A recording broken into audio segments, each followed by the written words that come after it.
Human culture thrives when discussions about what is true, what is just, and what is beautiful is remembered as an ongoing, never-ending, never-complete conversation. To quote Milton, by the known rules of ancient liberty, welcome to Risky Conversations. I am your co-host, Ace Deliri. Join us as we engage in this ancient tradition of discussions around interesting topics with utterly fascinating people. So go right ahead and give us your introduction, and then we'll get started with some questions, and we'll start the conversation that way. Sure. Sounds good. All right. Well, my name is Joe Norman. I'm a data scientist and applied complexity scientist, founder of a small company called Applied Complexity Science, LLC. So for work, I do everything from education, complex system science education, application of said science, to modeling and simulation, to data science and all of the things that entails, from analysis to visualization to building custom data interfaces for different folks, among some other things. My background, I studied complex systems and brain sciences at Florida Atlantic University. Did a dissertation on the dynamics of perception, of visual perception in particular, object motion, and looked at that as a emergent self-organizing system. After that, I went to the New England Complex Systems Institute for a few years as a postdoc. Did a number of things there we don't need to dig into, and more recently have been a regular instructor at the Real World Risk Institute, which Nassim, Taleb, and Robert Fry run out of New York a few times a year. So I think that kind of covers it. Absolutely. That's usually that's how I found you on Twitter, because we're all basically fans of Incerto and Nassim's work, and then I noticed that you had also co-published some work with them. One was regarding modeling climate science. Is that correct? Yeah, I mean, the climate paper is just sort of a companion letter to a larger, more general paper on what we call a non-naive precautionary principle, looking at a sort of complex systems and probability look at large-scale risk. So that's the work. That's when I originally met Nassim personally. I had been a fan already, especially from reading the Incerto and Antifragile in particular. Really caught my interest. So yeah, we do work, and we continue to work on this idea of the precautionary principle. So that's really about systemic risk versus so tolerable risks versus intolerable risks. So Okay. there's sort of this a class of risk that you can define, which there's a number of ways of approaching the problem, but essentially when the system you're interested in has a ruined state or sort of an irreversible harm can come to it, you're looking at a different kind of risk than a risk that can be recovered from. And there's a number of ways we can jump into that. So if you want to dive deeper in, we certainly can, but I don't want to go too far down that rabbit hole initially if you don't want me to.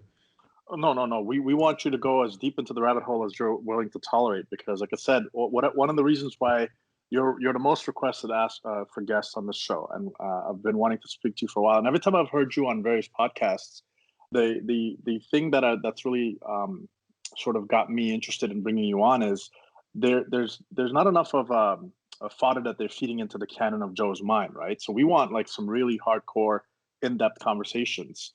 And what I want to do is I want to just get started with some basic foundational stuff. We're going to lay the groundwork so that everybody following along could sort of jump on the train and see where the thought process takes us. Sure. Well, okay. Well, with respect to the precautionary principle, I mean, this is a really essential sort of a piece of strategy, I would call it, even, or and potentially policy that we need to work out, particularly in the 21st century, just because now that we're so intensely interconnected, and we continue to connect more and more, and both physically and informationally, like obviously the internet, social media, informationally, we're connected like never before, and that's obviously having political and social consequences that we're not quite prepared for, and our physical and monetary economic interconnectedness is also well beyond any level that we have ever had before, at least as far as we're aware of, barring some kind of ancient alien civilization type scenario.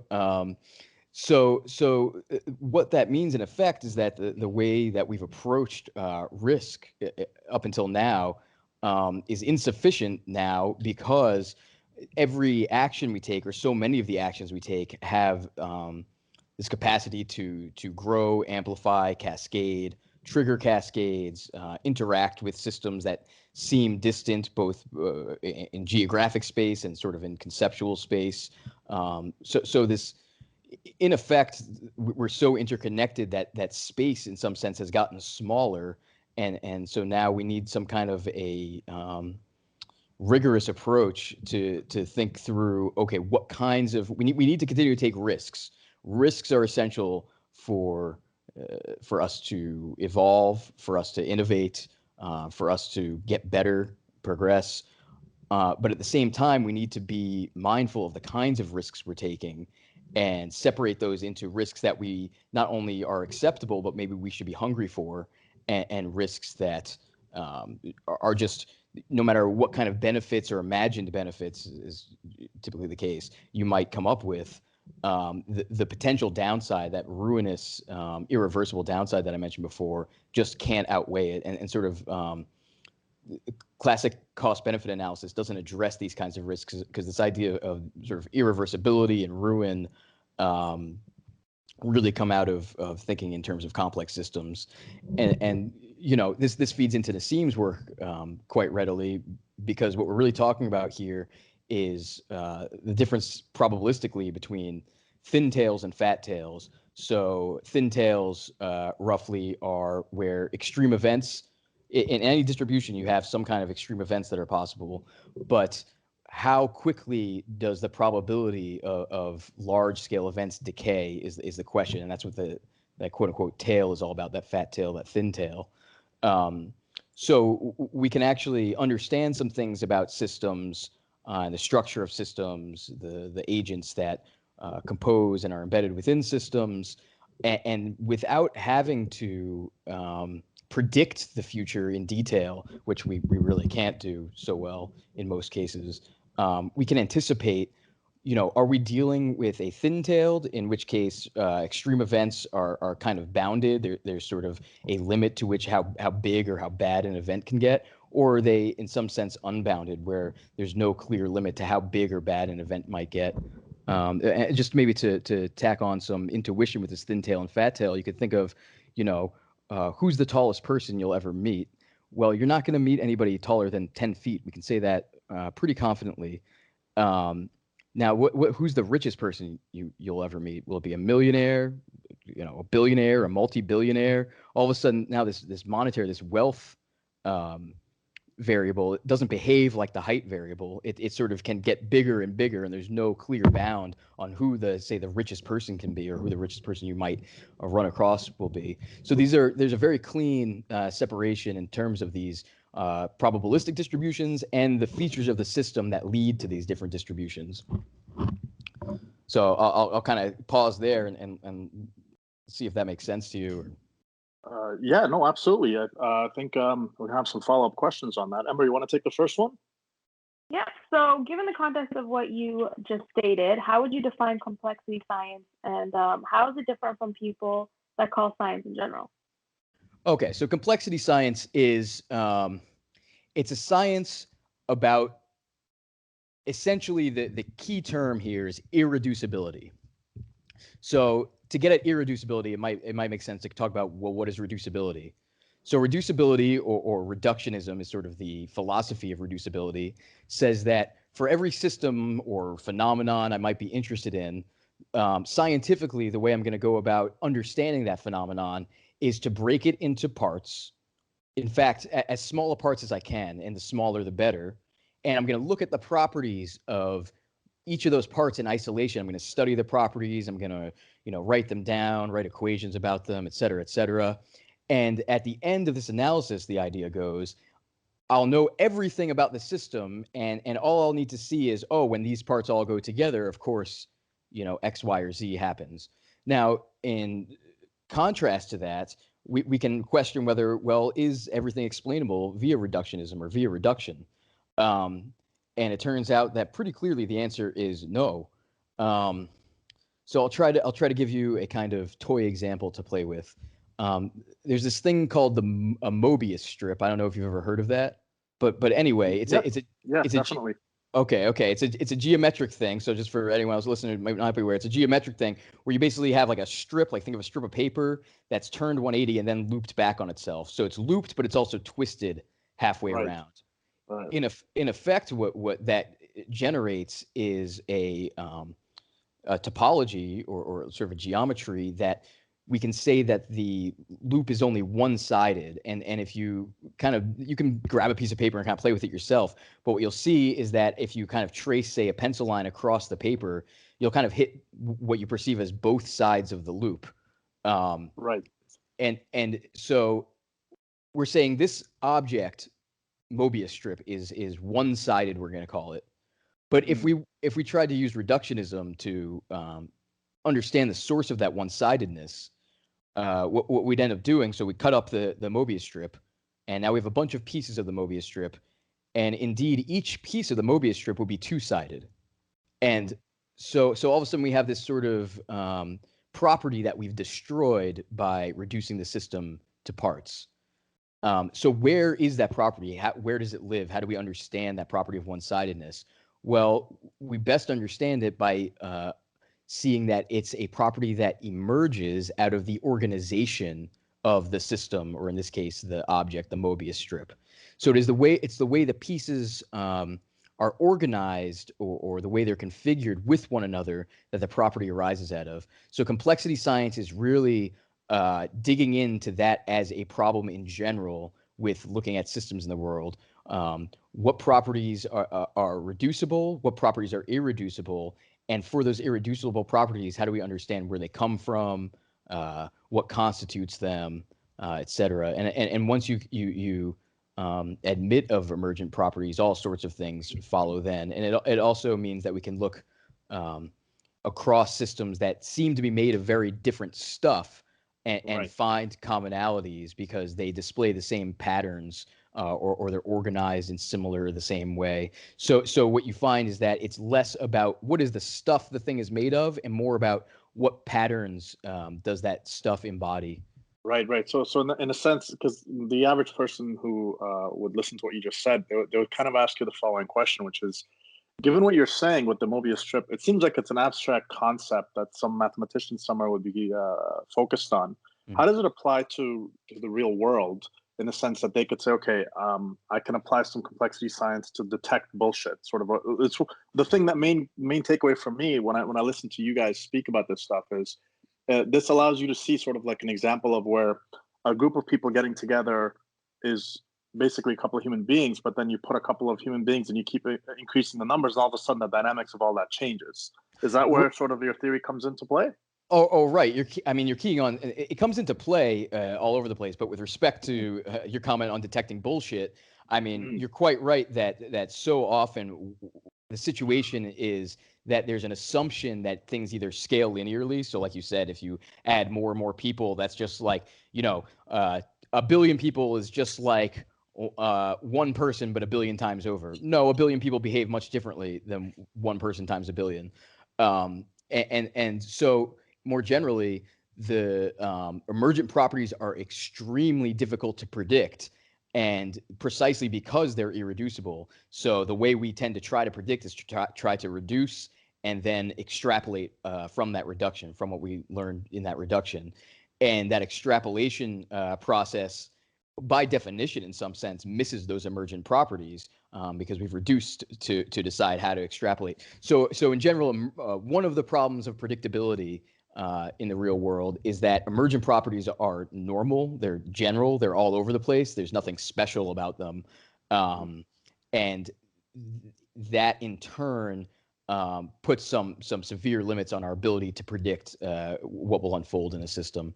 And so, like some practical examples of what's an emergent property or emergent behavior that might matter.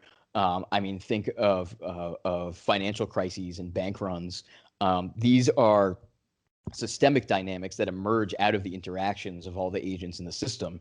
There's no sort of it's not that a bank run can be one person going to the bank and getting out money. No, that happens independently. So the interaction, but when the interactions begin, when you see me go to the bank and you realize, oh, you're taking out your money because you don't have trust in this bank anymore, and then you do the same, and then someone else sees you and sees me. So we have this kind of cascade dynamic I'm describing here. Right. And that's an example of like an emergent property in a economic system or a banking system that's not really obvious from a reductionistic vantage point, but once you see the way that the system, and not just the system but its interactions, and I was talking about sort of organization, the way the parts are organized, so just another term that's really important here is interactions, the way the pieces are interacting with one another. That's where the phenomenon of interest is coming out of. And so with respect to the precautionary principle, so much of there's the difficulty in prediction due to emergent properties, and there's also this sort of general problem of cascades in systems that have a lot of interactions and strong interactions among the components, which we're now sort of building into the world in a way that it didn't exist before. Right. So as you were describing that process, I was just thinking of two examples where, for example, you're in a theater and everybody's got an entrance and an exit, and that everything is fine as long as the flow of the people coming in and out is relatively tame. But yell fire, and all of a sudden people get trampled. Right. So that's an instance of unpredictability, because when you walk into the theater, the odds of an actual fire happening are pretty low. But then there's the flip side of that equation, which is when you see these Black Friday sales, where going in that if you're in the front of that line, you are more likely than not to get trampled, yet people still proceed to engage in these activities. So it's sort of like, sometimes even if you can predict the emergent property in this particular context of what you're talking about, it still doesn't mean you can control it. Would that be accurate? Oh, that's absolutely accurate. Just knowing does not imply, or just understanding something does not imply the ability to control. There's a lot of other conditions that would need to be met in order to control something. And so your comment had me going a couple different directions. One, there's this. Let's go back to this kind of panic idea, and let's go back to this. Failure of reductionism, say. Panic is indeed, it can be an individual event, but when it happens in a social setting, it has a contagious quality. Right. So someone panicking near you revs up your physiology and puts you closer to the threshold of panicking. So you may or may not panic, and might depend on your life experiences, et cetera, but you may or may not panic. But in general, it is socially contagious. Now, this is something that can lead to like a collective panic or collective mania, like in the Black Friday sales and things like that, where all those individuals say they all went shopping on different days. None of them are going to sort of go nuts, but somehow all together, the individuals go nuts. So it's not only that the collective system is now behaving in ways that weren't predictable, but even the components in that system, and you hear terms like downward causation and things like that. So even the components in that system are now behaving differently or doing something differently because of this emergent phenomenon. So it's a very, it's a kind of thing that reductionism is just blind to fundamentally. Because all of a sudden now a component is taking on different behaviors depending on the context it finds itself in. Well, this is not what we understand from reductionism. What we understand is all of the properties flow out of the properties of the parts or components. That's interesting, because I'll bring that to something with regards to the financial markets, because I've seen examples where somebody misquoted Warren Buffett by just he says, it's the way he said the phrase. It's like I'm trying to remember the exact phrase of it, but he said the word in such a way that if you remove the apostrophe, it sounds like everybody should sell off. When he reissues a restatement, and all of a sudden the markets go in one direction. And contrast that with Nassim, when he comes on and he's in his full probability mode, and he's just saying, look, this is all bull. We're gonna have another financial crisis. Yet he's easily dismissed by these whole people that should very much be listening to him. So how do you account for the fact that both Nassim and Warren are obviously extraordinarily talented at managing risk and money, yet one guy's word is a misprint causes a whole downturn. Another guy is just constantly, and I'm a huge fan of Nassim, but sometimes when I speak to people about his work, the constant threat that comes back to them is, oh, he's just a crank. And I'm like, well, that's not necessarily a nuanced or very reasoned approach to dismiss his works. Mm. It's more of a why do you think it is that both these people who obviously understand these financial markets, one's word, so to speak, in this particular emergent system, has such a massive effect where the other one doesn't, and Nassim's eventually will outlive Warren's. That's just my take on the whole issue. Because he's going to be very, very, and he's kind of like Christopher Hitchens for me in that regard, where while he's around, people are kind of just taking him for granted, and then once he's no longer with us, his works will speak for centuries to come. Well, okay. So, I mean, there's a couple things here. For one, there's no immediate and obvious sort of action to take based off of what Nassim is saying. Now, there are obvious things that you should be doing. So I don't mean that to say that there's not. But I mean for those who are hungry for, I want to make a trade now. I want to make money right now. Sort of that immediate payoff type of thing.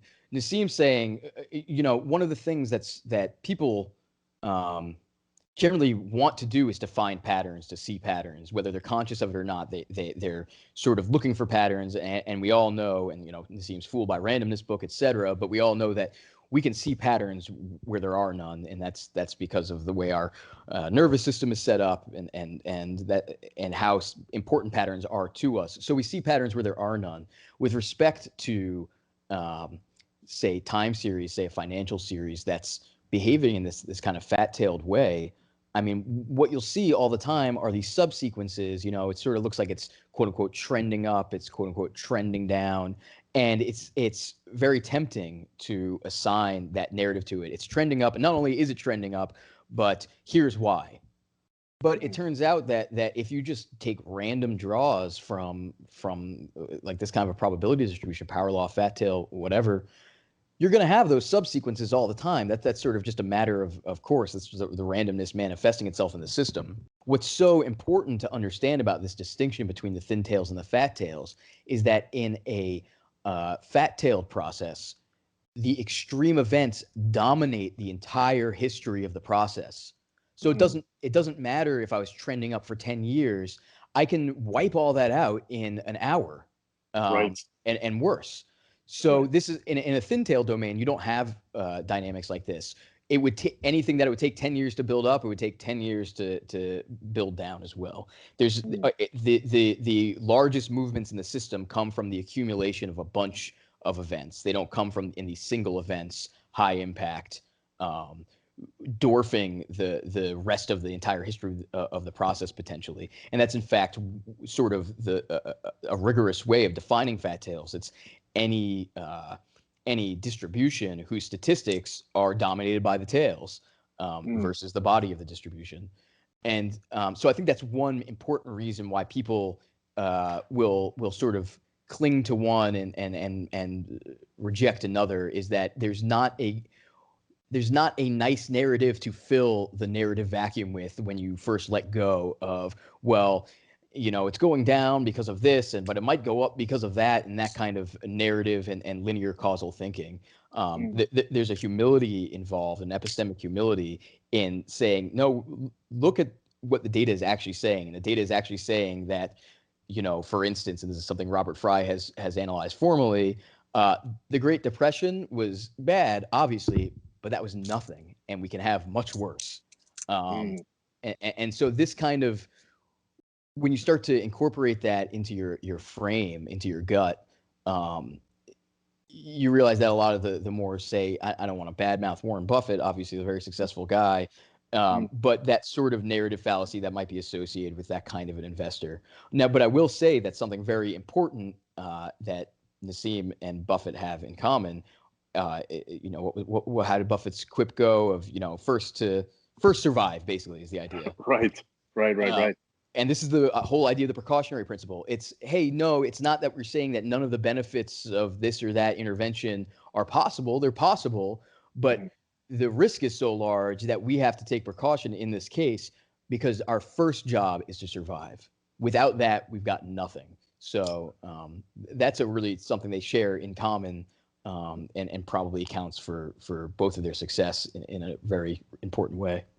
So in a regard for our listeners, I just want to have you sort of explain a couple of things. So when it comes to fat tails, as you said, the event surpasses the entire history of it. So, for example, the Fukushima power plant melting down, the amount of money they may have generated as profit for that plant got destroyed on that one day when the plant melted down, right? So, sort of when Lehman Brothers goes down, the amount of money they lost on that one day is more than the total amount that they've made for their entire history. So Right. in these particular examples, can you give us some more examples of what are dominated by thin tail categories, like you said earlier, 10 years to build, 10 years to destroy, and what are areas where there's lots of fat tails? And I think there's an area where there may be a little bit of overlap, and there's areas where people think it's thin tailed when it's really fat tailed, and vice versa. Are you able to sort of give us some examples so that people can have a clear understanding of, okay, this is a thin tailed event, or this is a thin tailed sort of area, and I know what to look for, versus this one, which is like everybody's saying go buy Bitcoin. Meanwhile, it may not be exactly building up value for the next 10 years. It may just go to zero tomorrow. Sure. So let's just talk first in general, and then we can maybe hit some examples. So the general idea, or one of the general, say, properties of a system that might display fat tails is some kind of contagion in the system. So if some event happens, and this is also, you can think of this probabilistically as a loss of independence among events. So some event happens, and now that changes the distribution of the events that might happen next. Now, when this happens in sort of like a positive feedback manner, you can get, this is connected to something I mentioned: cascades, propagation, etc., amplification.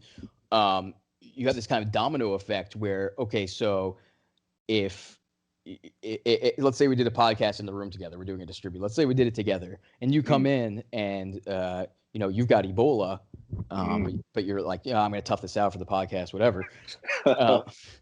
And now, has my probability, conditional on that event taking place of you getting Ebola and coming to the podcast studio, has my probability of catching Ebola changed?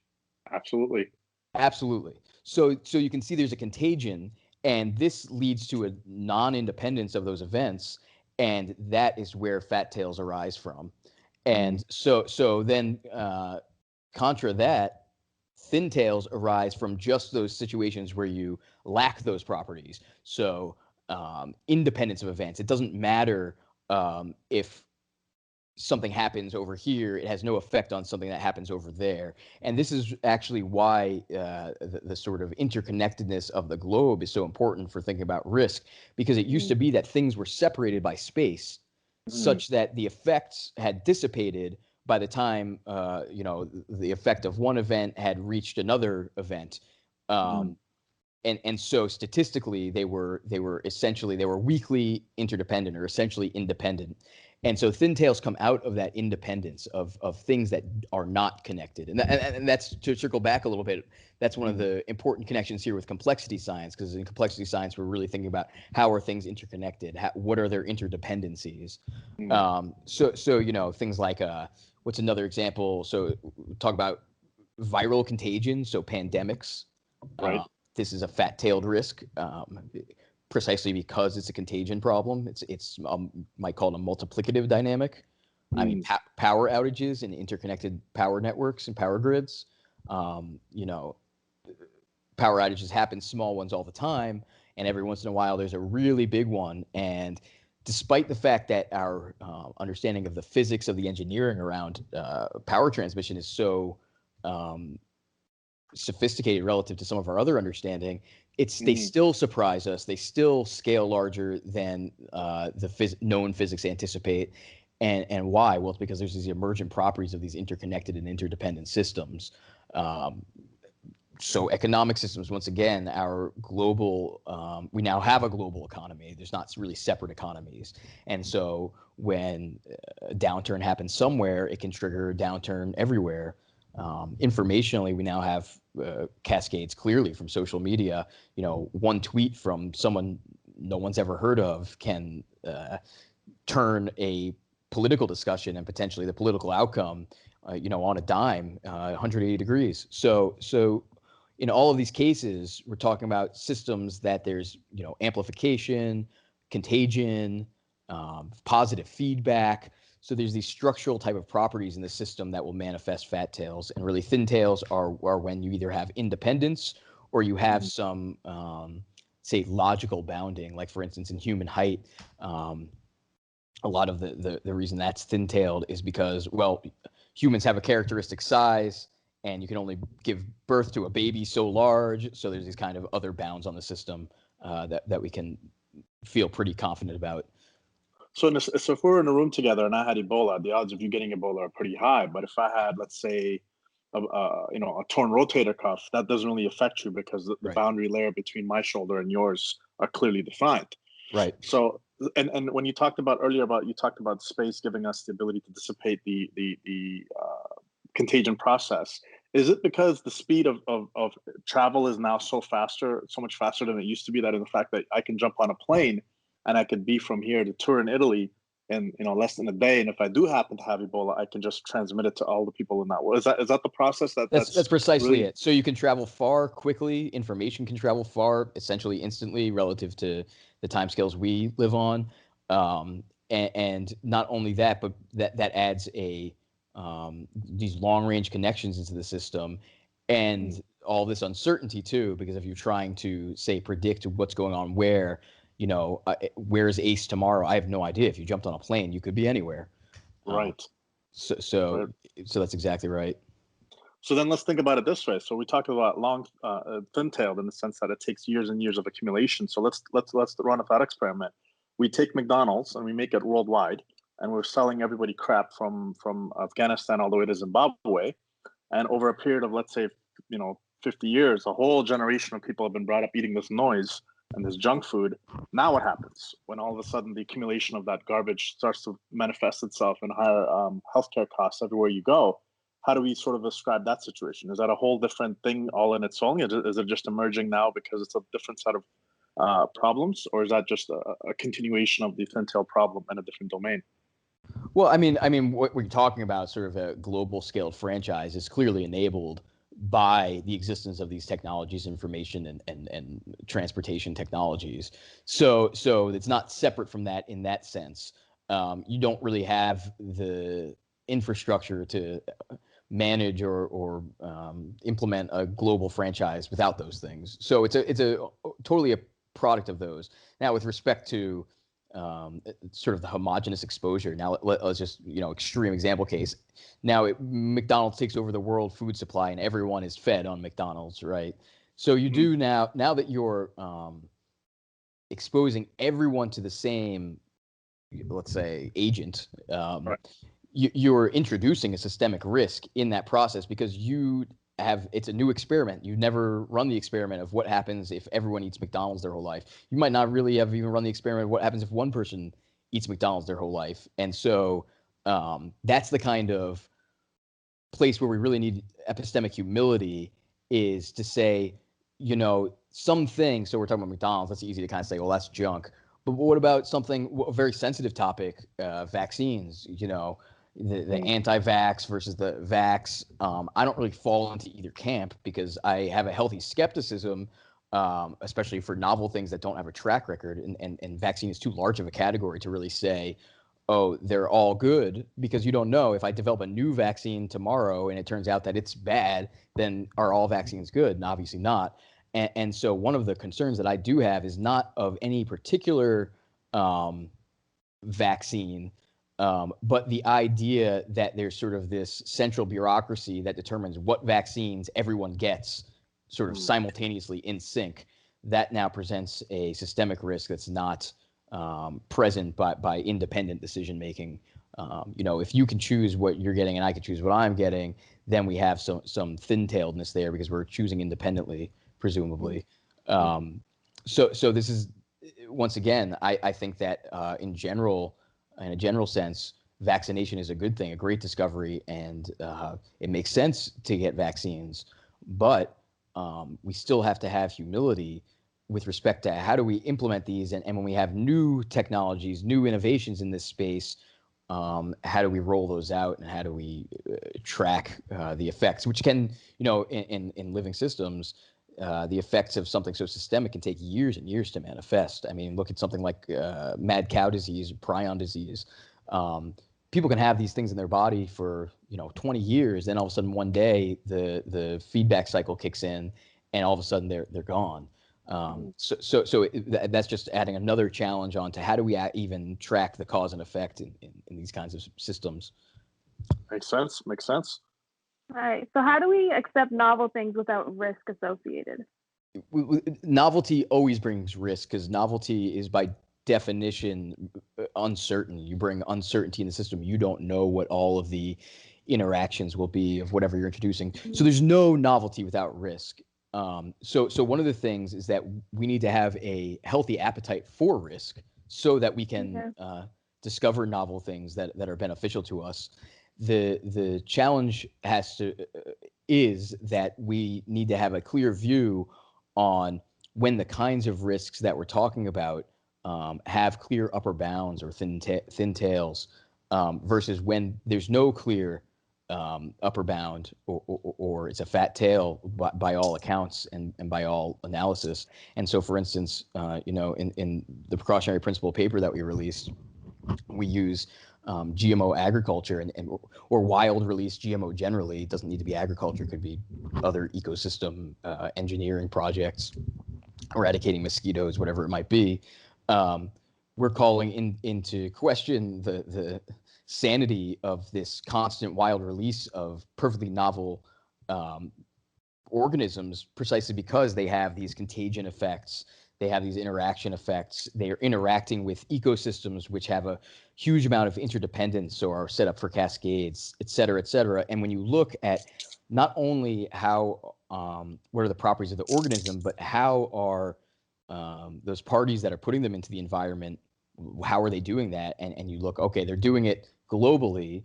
And because we have this global transport, any agents, any biological agents, say, that get into the environment can end up anywhere else in the world easily. I mean, it's not a big deal for some, say, pollen or some virus to stick on a plane or in a plane and get across the world. So it's not that we can ever have novelty or innovation without risk. It's that we're in the situation now where if we don't get clear-headed about the kinds of risks that we can tinker with now technologically, then we're going to kill ourselves. And in fact, I mean, it doesn't matter how low the probability is of a ruin event. If you continue to take those kinds of risks over time, they pretty rapidly aggregate to probability 1. So meaning guarantee it's going to happen. So there's this kind of one-off excusing that's often done. Well, it is, and this is even someone taking a step in the right direction, sort of saying, well, yeah, it is risky. So they acknowledge that, but it's worth it because look at how this good side will be. And maybe they've even taken one-off risks before like that and everything worked out. The problem is that logic justifies itself to recur over and over. And so you can't take the one-off risk without taking the 2-off risk, 3-off risk. They all self-justify the next risk. Right. And so, it's just, if we're not, the truth is that I don't know if we'll get our act together or not as a species, but if we don't around these kinds of risks, I mean, we're screwed. Right. It'll sort of follow up on the concept of the last conversation that Eric Weinstein had with Joe Rogan. And he was saying that the clock started when we had the discovery of the nuclear secrets, and then we had DNA manipulation. Add to that the growing potential of information exchange via the internet and computers.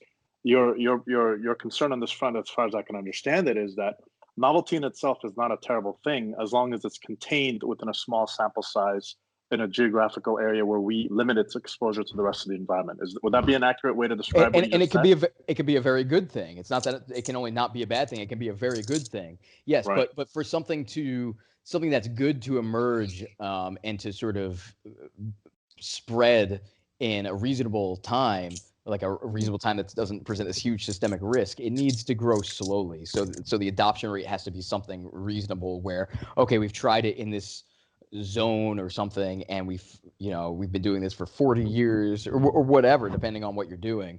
Like for instance, one of the things that comes up over and over with the GMO stuff is like, well, is there anything you could do for GMO? And the answer is yeah. Like I like to use virus research as an example. It's like we know, like we have the intuition about the contagion involved in viruses, right? That's what they're all about, is they go in, they replicate, they're contagious. So what do we do for folks that research viruses? We don't say, oh no, you can't research viruses. No, but they have very strict and clear protocols and infrastructure so that there is a minimization or mitigation of the potential for contamination across some very serious boundaries. And that's still a huge risk. It's not that, okay, now everything's fine, there's no risk, but at least there's, in that case, the recognition that we have a system whose essential dynamics are that of contagion. So let's buffer this off from the rest of the world, at least the best we can. Right. And, genetically modified bacteria, for instance, used in insulin production. And that's great. You keep it in the lab. It's inside. There's boundaries. There's walls and there's checkpoints and airlocks and all of this stuff, because you don't want that to mix with the environment, precisely because you have no idea how those effects will cascade in the environment, because you do have a self-replicating contagious type of dynamic. And so it's not about this thing is bad or that thing is good. It's what the thing needs to go. If something bad happened, if a cascade was triggered, if something was really terrible, what would stop that cascade? And in the case of our current practices with GMO and the corporate practices with GMO, there's no clear upper bound. The ocean doesn't stop it because of the transportation of the stuff. Land doesn't stop it. There's no clear boundary about which would stop the spread of some harmful cascade. What would you say is the fundamental difference between complex and ordered complicated systems? Fundamental difference between complex and ordered or complicated systems? Yeah. So we could talk about, say, order versus complexity, and what you find with what we consider complex systems in the real world, sort of that gut level, what's a complex system, is they have many scales of behavior. So this is one of the reasons that fractal geometry can be so attractive, is because you have some kind of geometry where it's sort of the more you zoom in, the more details you find. And the other way around, the more you kind of zoom out, the more structure or information still persists. And so this kind of multi-scale order is associated with complexity, whereas what we typically think of as order is often at a single scale. So there's a crystallization is highly ordered material is a crystal. And if you zoom out of a crystal, well, very quickly there's so much informational redundancy. There's no new information there. It's like, oh yeah, every atom or whatever has a few neighbors, and every other atom is exactly the same. So that's sort of ordered versus complex in some sense. Now we could talk about disorder as well, and like an ideal gas. So you imagine a bunch of molecules independently bouncing around some container. Right. In some sense, that's a very complex system from a computational complexity perspective, because if I was to describe the state of that ideal gas, because each molecule is bounced around independently, so they're not crystallized, they're not coherent, they're not ordered, I'd have to describe each one, the position, the velocity of every single one. So there's a very long string that's needed to describe the state of that system. But on the other hand, it's because it's maximally disordered at a small scale. If I start to zoom out or kind of blur the image, because of the central limit theorem, because of this is where thin tails come from, we lose very quickly. There is nothing more to describe. The movement of each independent molecule averages out with all of the others. And so that's sort of disorder versus order. You can think of ideal gas, disorder, order, crystal. And neither of these sort of satisfy what we intuitively find as complex. And that's really that multi-scale case where you have, as you zoom in, there's more details. As you zoom out, there's more details. There's sort of information at every scale. Is this where you find the flaws to why polling data is always wrong? Because an individual you can speak to about their particular beliefs versus a group of people that you polled, and they may not necessarily tell you exactly what they feel because they're afraid of repercussions, but yet somehow the world still depends on quote unquote polling data. Is that sort of the boundary between ordered and disordered and complex and complicated? Well, can you say more about why? I'm not tracking your mapping, so maybe Sure. you could pull it out more. Sure. So what I mean in that regard is that there's lots of money spent on asking people how they feel about a particular thing. For Mhm. example, in Canada, when we rolled out the legalization of marijuana, there was a lot of talk about how do you feel about this? What do you think of all this? Should we legalize it? Should we not legalize it? So individual people that were polled for this particular group started off with a focus group. So a bunch of people, different groups, ages and whatnot, talk to them. So they give you one set of pieces of information within a confined room, and then they extrapolated that further out, and they didn't really get into the details of it in the sense of saying, hey, if we do legalize marijuana, what ends up happening is there's a whole layer of stuff that we didn't really talk about. For example, all the people who have criminal records for previous behavior of something that was quote unquote illegal yesterday but is legal today. So this whole area of order and disorder is sort of disguised from the actual general public. They don't really see everything that's there, and so they're kind of bamboozled into following a set of ideas that don't necessarily make sense.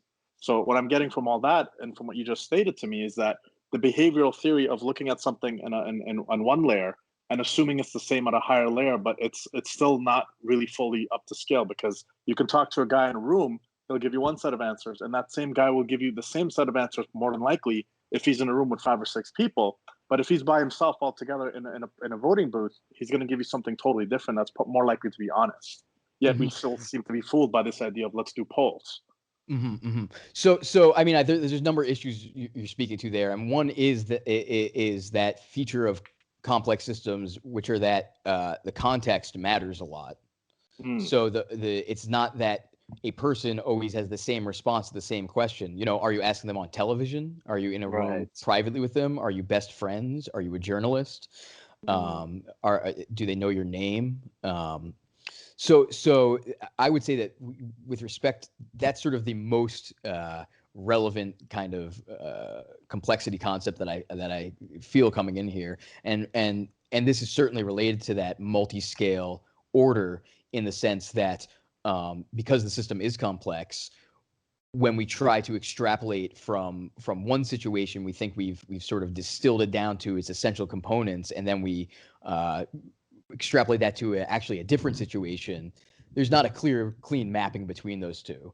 Um, so, Is so, there a so, gap that you can identify where those mappings fail? Is there like a way to tell? well, I mean, frankly, in the to first order, there is no proxy. Mm, So someone answering a poll is someone answering a poll. Someone voting is someone voting.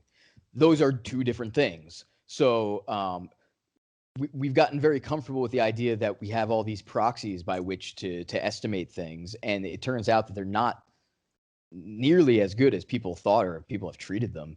And so this something else that's come up a lot online and on Twitter is like this IQ stuff, and many psychologists treat an IQ test or a test on an IQ score as a proxy for some idea of quote unquote raw intelligence, right? So right, right. but someone taking a test is someone taking a test, and someone behaving intelligently in an ecological environment or in the real world is someone doing just that, and those are two different things. So for me, I have a high threshold for which that I'll accept that some proxy is actually relevant to the thing that we're supposedly interested in. Like, I don't really care someone's IQ test score. I'll interact with them. I'll do a project with them. I'll, speak to them about some topic. Then maybe I can start gauging how intelligent I feel this person is, for instance. But notice one important thing here is I'm talking about interaction with that person. I'm also not thinking that I can formalize the process by which I extract that. So this idea that there's a clean proxy for complex systems is just kind of BS. Um, Right. so I think that with respect to polls and voting, I think taking a poll and voting are two different things. They also happen at different times, right? So like the Very idea true. that things haven't changed between the poll and the vote is also absurd. So there's just almost nothing that's similar about the two things. Um, Mm, it- you know, and obviously there's sort of the Nate Silver stuff, and he gets it wrong, but he's still right kind of thinking, whatever. So, so yeah, yeah. I personally have no confidence in polls, and it and the more the media tries to shame people for, having wrong think, wrong opinions, the more you're going to distort and the less accurate that proxy will be in the case of polls, because people are just going to people are by and large smart, so they're not going to offer up in general information that would turn them into a target. Yeah. Right. No, so the other example of that clear-cut one is if you watch Tom Brady when he was trying out, and every single quote-unquote test they put in front of him, he failed to the extent where they were like they barely drafted the guy, but meanwhile put him in the Super Bowl in the fourth quarter, and he's made of steel, right?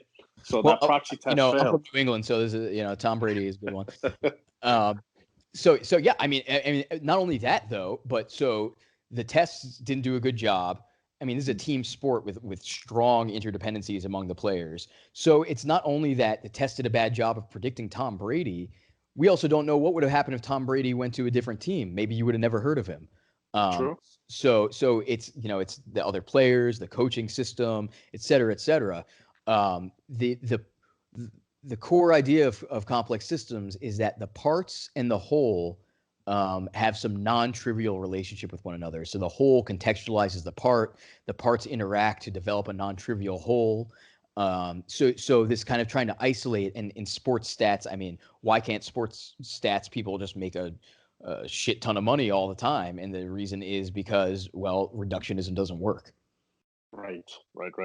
Makes sense. All right. So given what we just discussed, should we just talk away from these should we just walk away from these proxy tests? I mean, in large part, yes.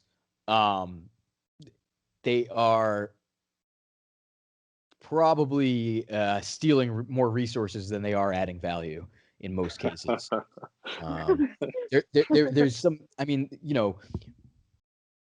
there's certainly cases where proxies make a lot of sense. There's a lot of medical diagnostic tests that are, by proxy, because you can't really look directly at the state of the biological system. So you have to, measure something in the blood or something like that. And so that's by proxy as well. Now, sometimes this makes a lot of sense and sometimes it doesn't. But yeah, I mean, we've put way too much faith in the ability to do that. And moreover, I mean, in the diagnostics case, you can still, even if a proxy is decent, you could still induce pathological behavior by, for instance, trying to chase a single variable, and you're not really addressing, that's really a symptom that you're chasing rather than the root of the problem.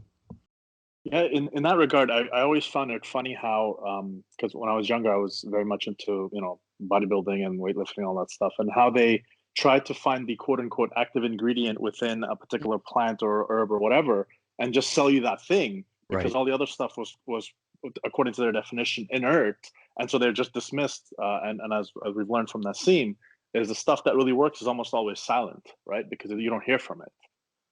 Well, and it's even worse now. I mean, so back to the GMO stuff and kind of the global corporate Monsanto, Bayer, whatever crap. So in Roundup, which is now getting some airtime, it's something probably a bit more dangerous than we were sold. They sell Roundup and they're keying in on the quote unquote active ingredient glyphosate, and certainly glyphosate is something to be concerned about in and of itself.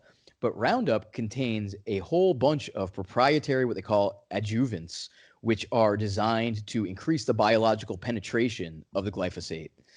So they do that by perturbing the immune system, stirring it up, and some other things.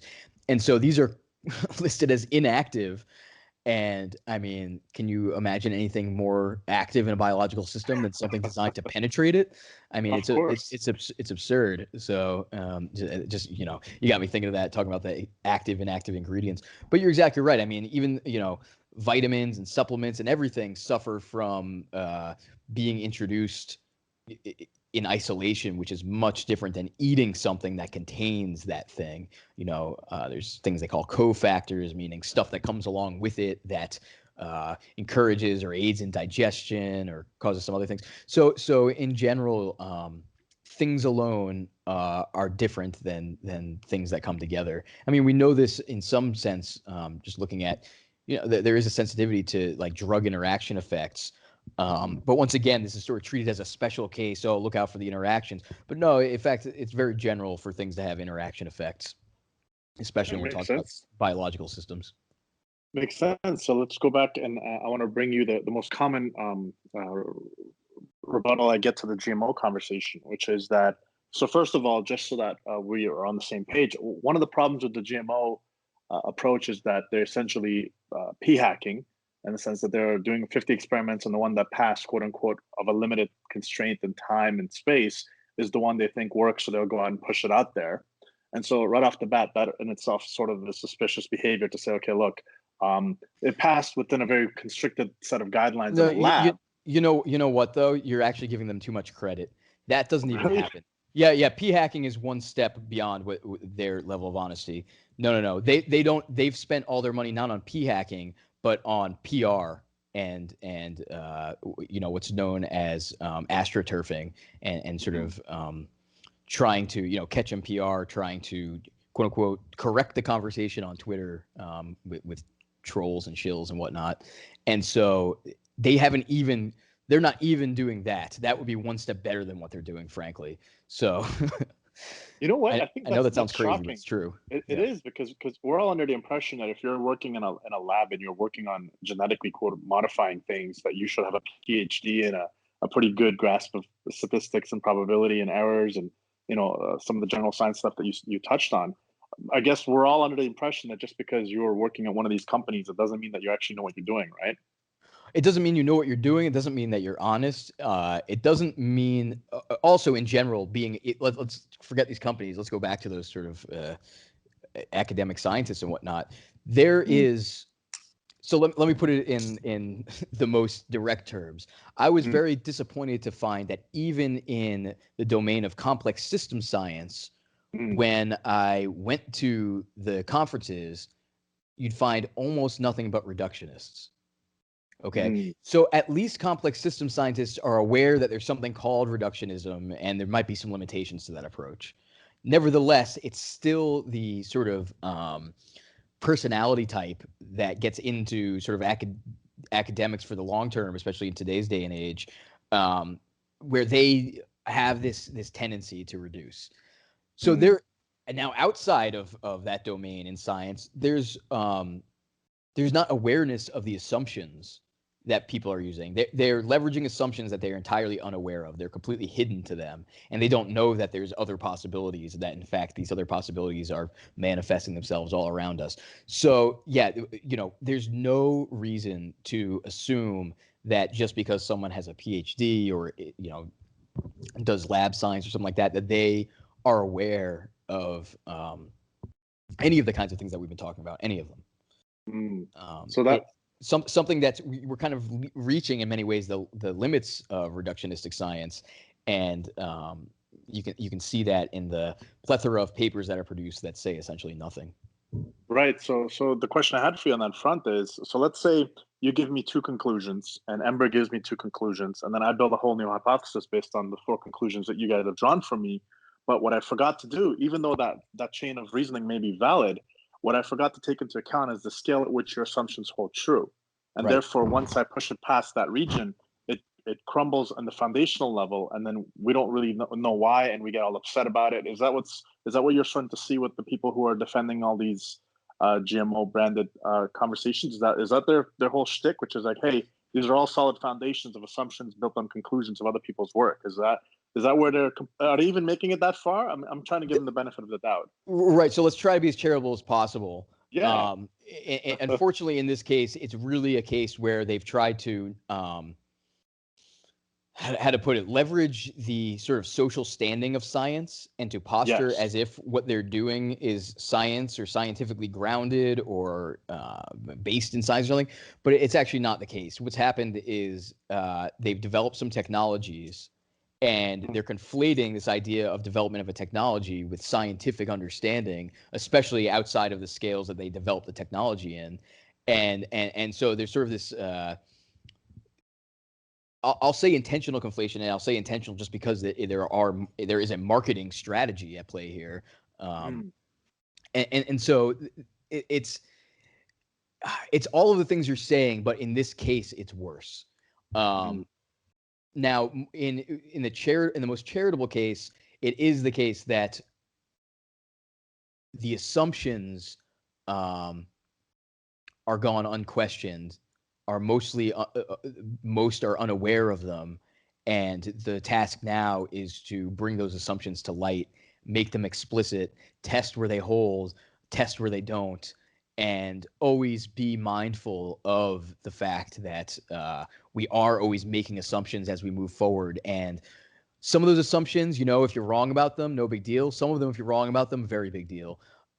So getting our assumptions in line with the real world is kind of, in my opinion, one of the biggest tasks right now in sort of foundational science, basic science, and getting that stuff right, and especially in applied science and applied complexity science, where we need to be reasoning with models whose assumptions at least respect the real world, if don't exactly match it all the time.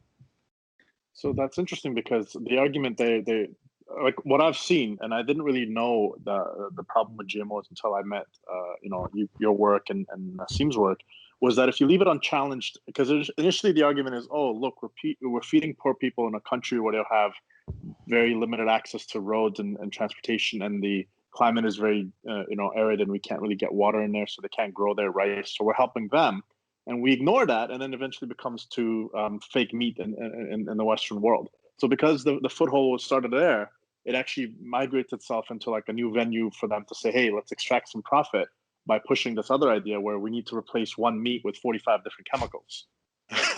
Is that sort of like an accurate picture of that whole process? Well, yeah. I mean, not to mention the idea that the problem with people starving is that there's not enough GMOs going around, or people are doing agriculture without GMO. In fact, I mean, there's agroecology, permaculture. There's a lot of emerging kinds of approaches that all leverage. They're not novel in the same sense, because they all leverage old ecological type cycling, composting and et cetera, and ground cover and all sorts of things that ecosystems do already, and why they persist. So there's all a bunch of different approaches to expand our production. Moreover, it's actually not production that's the current bottleneck. It's we in the U.S. I don't want to try to quote exact figures, but I mean, we throw a huge amount of food away, like half of what's produced, or maybe more some years. Right. So it's not a production issue, actually. And then not to mention even, oh yeah, we're helping these poor folks. And the quote unquote poor folks are saying, no, get the hell out of here. And they're saying, no, we're going to co-opt your government, and we're coming in there. And so we're not even respecting their sovereignty. And there's a sociocultural aspect to agriculture and the way we've always done it. It's a non-reducible system, right? You have the farmers and their way of life and how they live and things like that. And this sort of industrialization and mechanization of their agricultural land and space is it's a destruction of that way of life. So the idea that, if you're anti-GMO, you're pro-starving, I mean, nothing could be sort of more lowly and unethical of a charge. It's really a nasty thing and it comes precisely out of their PR machine. Yeah, no, I've sort of noticed the when they don't argue your points and they just immediately appeal to emotion. I know what the shtick that's being played there, right? So so we kind of get that. So the question I have for you on that front is as follows, right? So you look at these systems and these ideas. Where did this idea even come from? Why would somebody think, hey, you know what? Here's a good idea, something that's natural and it grows and we have access to it. Let's go build an artificial version of that and sell it. Who thought this was a good idea? Like, where did this even start? Well, I mean, frankly, I think it's the dynamics of looking for ever bigger markets of a corporation, and there's an intellectual property component that comes into play, and so they're patenting these sequences, these genetic sequences. I think that's the business case, pretty much cut and dry. It also couples to like their other products. Like, you make a thing herbicide resistant and you sell the herbicide, so it's all a business case. It's not because it makes so much sense for agriculture. It makes so much sense for this company or this small set of companies. That's pretty much it. I don't think there's anything really beyond that. Well, I mean, at least there's no malicious intent behind it, other than just the usual greed that most people get consumed by. Because the short-sightedness of this is, as you said, Monsanto is being, I guess, last I saw, there's a big class action lawsuit, and they're kind of getting hit. And so I'm imagining the shareholders are not going to be too happy about all that, and the people that are in charge of making those decisions are going to have to come pay one way or another, but probably not, because you know how these systems are set up in that way. So with regards to all of that, what do you see as when does this thing stop? Like, when did they just realize that, look, even though this may be quote unquote profitable for a short term, when the lawsuits come in and you go bankrupt, it's not worth a business case to even make on that.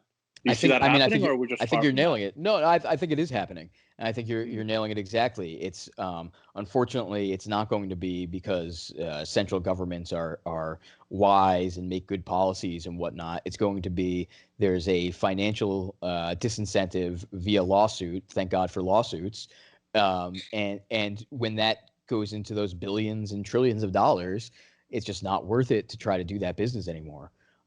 So. It was a couple of years ago when I sort of saw the market shifting and the market attitude shifting and becoming more skeptical of GMO. And I said, you know what, this is like all the other things I go on and on about. There's just gonna be another case where it's really the bottom up route that takes care of this. And as much as I think it would be wise for the role of central government to really have their eye on precautionary principle and precautionary policy, doesn't seem like that'll be it. It seems like it'll be a bottom-up tort law, bleed them till they can't go on anymore type of thing. And I think that I don't think Bayer would have acquired Monsanto if they did a good job of calculating those risks. So makes sense. But I recall we had this conversation with regards to bottom-up versus top-down, and the argument there has always been that. On the whole, more people will know more things than one person sitting at the top ever will. Right? It's just that's just the fact of it. There's too much information. Yeah, I mean, you can think of it just in terms of bandwidth. We all have limited bandwidth, and so if you constrain the system down to the bandwidth of a single node, you have a highly constrained system. So given that agreement that we both are standing upon, what is the role of government in your mind? What should the government actually be doing? Because from what I understood, based on all our conversations and all the stuff that we've kind of covered, is that the primary role of the government is to prevent people from inflicting harm past their own entities. I.e., if you're going to be a person who is a reckless driver, we can't have you on the road because you're not only putting yourself on harm, but you're putting other people in harm's way. But we're not going to find a way to make life better for you so that you can go and accelerate harm at the expense of others, when in fact you're really increasing joy for yourself. So it's not like we're trying to make the market so that it makes you rich. We're going to make the markets in such a way that your bad decisions don't make everybody else poor. Well, okay, so you asked the question in kind of a loaded way, because you said government, and it's sort of like, well, which government at what scale? So what my town government is concerned with should be very different than what the federal government should be concerned with. Should be different than what the state is concerned with, et cetera. And so and I think that it's a great way to think about what you brought up with, what is the sort of scale at which I might bring harm onto others. And let's take the town example. Maybe it makes sense for the town to have a sound ordinance, because if I play my drums out by the neighbors every day for 10 hours a day, I'm infringing on their quiet enjoyment. And so maybe the town has something to say about that. Maybe that's legitimate. Now, should the federal government be instituting a sound ordinance on me? No, of course not. It's an absurd mismatch of scale. But these kinds of things happen all the time. I mean, the central government does, for instance, something that Nassim brought my attention to is a pretty funny one. Like the EU has some regulations about the speed at which tractors' windshield wiper blades oscillate. What? So, yeah. So it's like this mismatch of skills. Like, why the hell would they ever be concerned about that? Why are they spending their time, money, drawing up these regulations, enforcing them, et cetera. This is absurd. So there needs to be a matching of scales. So for something like a GMO problem, where you have this this upper bound on scale is essentially non-existent, then all of a sudden you have a case where, okay, now you need a more central government to address this. But you should be as judicious as possible with instituting things locally, and only scale up when there's a very strong case to be made that this problem or this issue or whatever cannot be addressed at smaller scales. Right. So that's a perfect segue into the next question, which is as follows. So let's take the localist approach to these solutions at our scale, which is fine and totally agreeable. Now you kind of balance that from a global point of view, where you have, let's say, China and Russia and all these sort of places where power is centralizing into basically the hands of one person, and they're attacking your infrastructure and they're attacking and stealing your trade secrets and whatnot. Should you fund the NSA to defend all this because that's the argument you're using for it? Or should you say, well, listen, the fact that they're pursuing those goals is secondary to the fact that they're going to bring upon their own collapse simply because they have this epistemic humility that is missing from them to recognize the fact that Putin cannot run an entire country the size of Russia, neither can Xi Jinping. So perhaps the better play is long-term, disengage and let them collapse under the assumption of their own weights, right? Or the weight of their own assumptions. So I mean, there's something to be said for, you identify something as fragile. Well, then how much do we need to be the agents of its shattering? And in a lot of cases, probably pretty wise to stay out of things because the unintended consequences are so numerous and potentially so large scale. Now, but one of the things that it makes sense, for instance, to have at our federal level is defense. And that doesn't mean that we always take the right strategy. Doesn't mean we always do the right thing. But there is a kind of imperative there where if you just lower your guard, I mean, you're just going to get railroaded. So, right. Yeah. So there's an imperative there. The world is not always a nice, friendly place. And there is a legitimate role of military and even large-scale central military. It's unfortunate, but it's kind of a messy reality.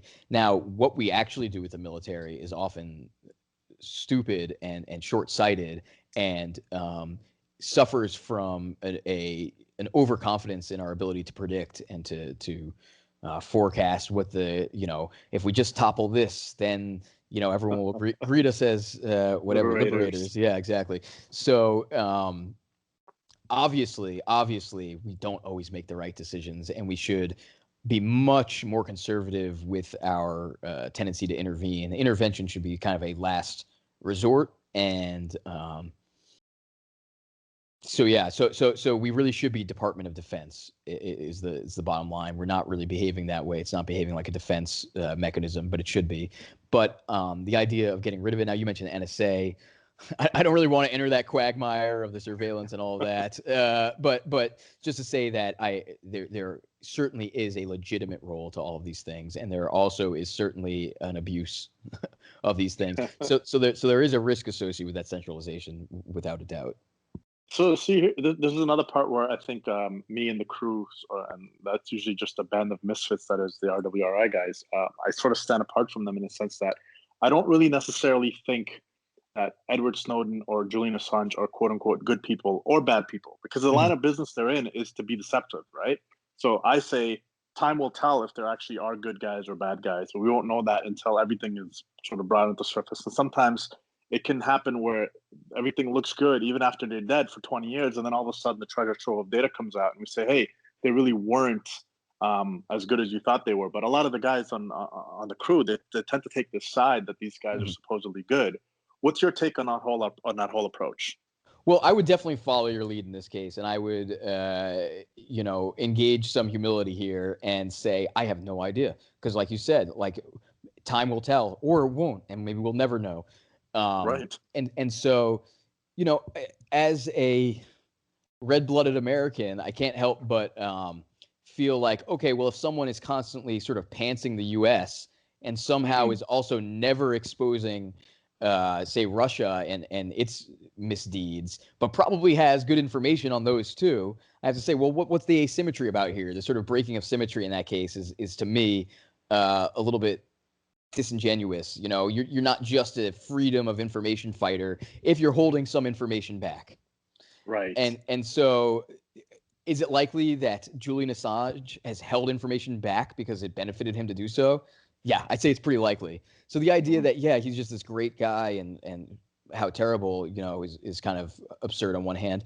On the other hand, you know, I think public hypocrisy does ultimately bite us. So if we want to say that, you know, it's appropriate for a journalist to publish whatever information they might get their hands on, then we have to be true to that, and we can't just pick and choose.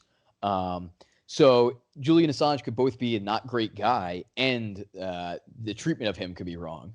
So I will just, like I said, follow your lead with the epistemic humility and say I don't know. It is a it's massively telling how much an information breach can compromise such a, say, important agent as the United States of America.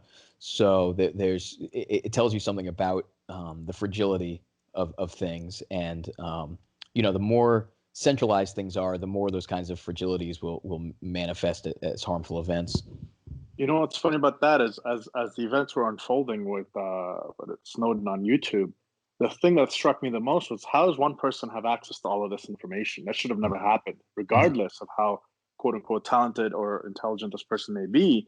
That tells me that if this person was, if this one guy knew it, I'm sure a bunch of other people also know this much information. And that in itself is sort of worrying, because it's like, as you said, you could build this massive, powerful military, but if it's instantaneously compromised because there's centralization at different points, if all you have to do is inject one or two guys in there, you don't need to inject 50. You just get you get another Snowden, and I'm Putin. I inject him into that system, and he's just feeding me all the information I need. It doesn't really matter if you're spending trillions of dollars on your system, right? You've so heavily compromised yourself that it doesn't really the benefit of doing what you're trying to do versus the cost of what you've exposed yourself to are asymmetrical. Just to borrow a phrase from Nassim. What are your thoughts on that? I agree completely. And I mean, so why is it that way? And part of the reason is an overcommitment to this kind of command and control mindset, which is really a centralization mindset. And the idea that there's sort of a central manager that can control the permissions and this and that. And we've built all of our infrastructure that way with those assumptions. But you know, one of the sort of concepts that I rail on Twitter a bunch and have done some writing on is this idea of selective permeability. And this is just the basic biological fact that everything we know to be alive is bounded by membranes. Both your cells have a membrane. Then at the organism level, you have skin, you have organs, you know, you have certain, you know, your mouth, you're supposed to eat through your mouth, etc. And so you have this kind of, you're an open system, so you're permeable, but that permeability is selective, and that selection, you know, what comes in, what doesn't, is determined very locally, hyper locally. There's no sort of global policy that sets that. And so with respect to IT infrastructure, we've built things around the concept of central management, command and control, and we probably should have been thinking in terms of decentralized, modular, selectively permeable, and sort of that access being limited locally, not by a central controller. That's a pretty big frame shift to take, and it would end up in a completely different looking kind of IT infrastructure. Right. Makes sense. You know, this is something that, you know, our friend Shashank talks about is, you know, forget about, you know, how can we make this thing impenetrable? Build with the assumption that it will be penetrated, and then go from there. And this is a very risk savvy way to look at the things. No, 100%. Trisha is one of the smarter guys that are that we interact with. But so inclusion means nothing without the ability to exclude. Would you agree? And if so, would you expand on it? Could you ask again? I didn't quite catch that. So I was saying, like, inclusion means nothing without the ability to exclude. Would you agree? Oh, yeah, absolutely. And once again, this is a symmetry. I would agree with that. And okay, so you asked me to expand. I will agree with that. Now, from a social standpoint, we should be sensitive to why or how we exclude. Right. But the idea of exclusion is always bad or always, say bigoted or something like that is absolutely absurd without the ability to generate an internal environment. Biology doesn't exist. So the internal environment, and the terms like homeostasis, homeodynamics, these are the conditions that make complex life possible.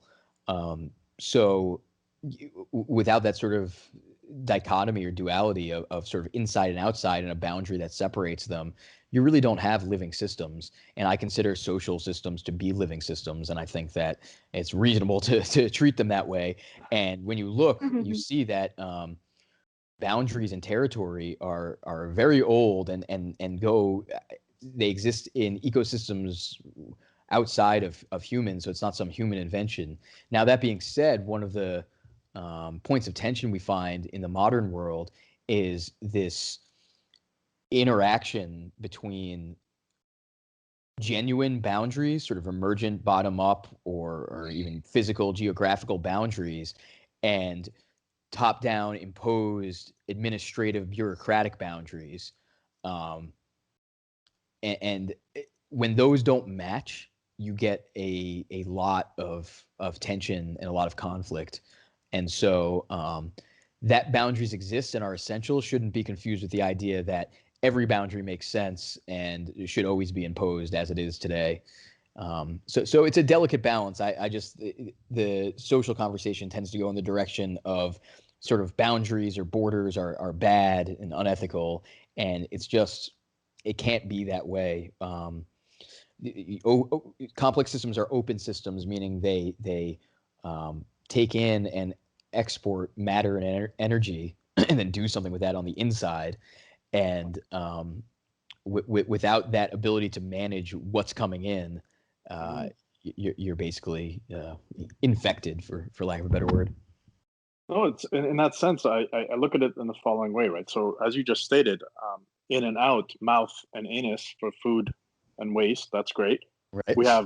We have fences to keep our neighbor. Otherwise, nobody mows the lawn because he's supposed to do it. I didn't do it. He's going to do it. I shoveled his driveway. That whole thing. Boundaries actually give us places where we could say, I have ownership over this area, which means it's my responsibility.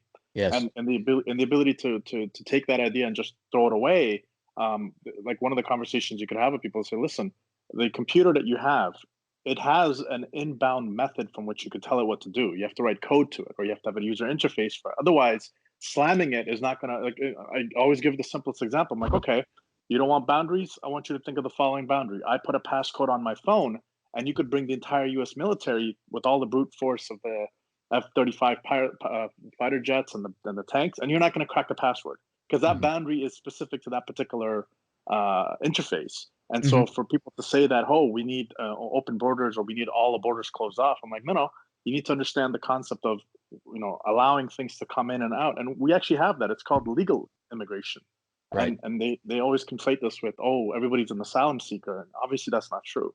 Right. So unfortunately, in the conversation of these particularly heated moments in the current climate, nuance is the first thing that gets killed, right? And then Orwellian conversations come about, and everybody's a racist, and nobody's a racist, and it turns into this mosh pit of just noise, right? So the question. No, I agree to. Oh yeah, go ahead. Yeah, no. So the question for you on that front is, given your understanding of complexity and scale, we've never had this much information flowing this fast through this many people. So where does it go from here? Well, one of the places it's already started to go pretty obviously is, which a lot of people did not anticipate, is in the formation of social groups that are non-local, but that those social groups themselves have boundaries and they sort of have an inside and an outside. So everyone, that's not fair, but many people expected from the internet that sort of culture would homogenize, people would all kind of integrate, everyone would kind of get used to each other. But what's actually happened is that we very rapidly refragmented into sort of small clusters. And so a lot of people feel kind of upset by that sort of, that's not how it should go or something like that. I think it's very human. And, you know, as mentioned before, we're bandwidth limited is one way to think about it. And so it's not just because of taste or preference or anything. It's the fact that there's only so many individuals you can know. Right. And you know, building trust in a human way is something that occurs between individuals, not between classes of individuals or anything. So, you know, this sort of clustering and fragmentation and decentralization of these social networks, I think, is something that was mostly unanticipated, but is very clearly the case. And if you think of sort of a physical or chemical kind of model of phase separation, you know, in some ways we're becoming more different by being interconnected because we can observe one another in a pretty high granularity way and discover the ways in which we are different that we had no idea about before. And that can serve to amplify those differences as much as it could serve to integrate them. And in many cases, it does indeed amplify them. So, you know, one of the things that you know, you and me are part of this is as you know, I have this commitment to localism, which is really the idea that you want to do things as locally as possible for risk mitigation reasons, for sustainment and development of variety so that the system can evolve, for all sorts of reasons. But we also have these kind of localist communities in this abstract space, or like in cyberspace on the internet. So you and I both kind of travel in this Rory circle. What is that, and where is that going, and how do we manage politics among these various groups that might be very distributed but share some like-mindedness? And you know, all of our politics so far have been geographically local, and something that I don't at all have the answer to, but I'm very sort of curious to continue on this ride is where does this go with these non-local communities, and how does that feed into politics and politics that is generally implemented locally in based of geography. So, and I don't know, but it's kind of cool on one hand, but it's also just, who knows? A little terrifying on the other hand. Yeah, no, because I'll give you an example of this. There's a company that a friend of mine works for. I think I was telling you guys about this. It's called Kilhauer. They make these fantastic chairs, but they're owners, and they're like, we refuse to go past this size for the very specific reason that we don't want to, you know, get involved with all the scale problems that come with it. So what's interesting about them, because I always find it fascinating to speak to the person who happens to be in charge of their supply chain. I said, okay, look, you're competing against companies that are 5-10 times the size of you guys, actually sometimes even 100 times, because Steelcase is publicly traded and whatnot. So if you decide to stick with local, you're going to get beaten by the competition in the sense of price across the channel. You know, when they bring their stuff in from China and whatnot. How do you guys maintain the ability to stay alive long enough to see the benefits of your bet? And so she had a very interesting answer, which actually kind of fits into what you're doing. She said, you know what's funny? People outsource thinking that the benefit of the cheaper price is what worth it to them. What they end up realizing, almost always too late, is that the quality and the reputational harm that comes because of the cheaper product that they end up importing in ends up making it so bad that they have a tarnished brand that they have to rebuild. So you have to bite the bullet initially, and you know, it may be 5-10 years of literally grinding with a smaller margin, yet it's still enough that you can sustain yourself. And obviously you don't completely close the door. You go out to China and you find that manufacturing company that is actually you know, treating their workers well, and their plant is clean, and their, you know, their ethical guidelines, everything that sort of we would expect from a business partner here is not only met there, but sometimes exceeded. But at the same time, don't lose sight of the fact that, you know, this company started here, and the people that worked here are all part of the community that actually helped us to get to where we are. So there is a way to compete. It's just not always clear, and it takes a bit of resolve to do that. And yeah, you know, our mutual Twitter friend Jaffer Ali has some thoughts on this too, with respect to, well, how do you compete against the big guys when you're a small guy? You know, one of the, I can't remember which baseball player it was, but they quotes as sort of a heuristic is hit them where, you know, hit the ball, hit them where they ain't. Yogi Berra. Oh, was it a Yogi Berra? Okay, it's always a Yogi Berra with those guys. There we go. Yeah. So yeah, there certainly are niches for small players, and you know, and sometimes it's true that there's economies of scale, and then there's diseconomies of scale, and like the poor production quality could be one of them. Like, okay, well, you're really not producing the same thing anymore. There's other ones too, and they're often absorbed by the public and or paid for via subsidies and things like that. Always absorbed by the public in one way or another. And so, it's interesting because it really, obviously, we're at this moment where there's this kind of socialism versus capitalism idea in the air. And one of the things that's sort of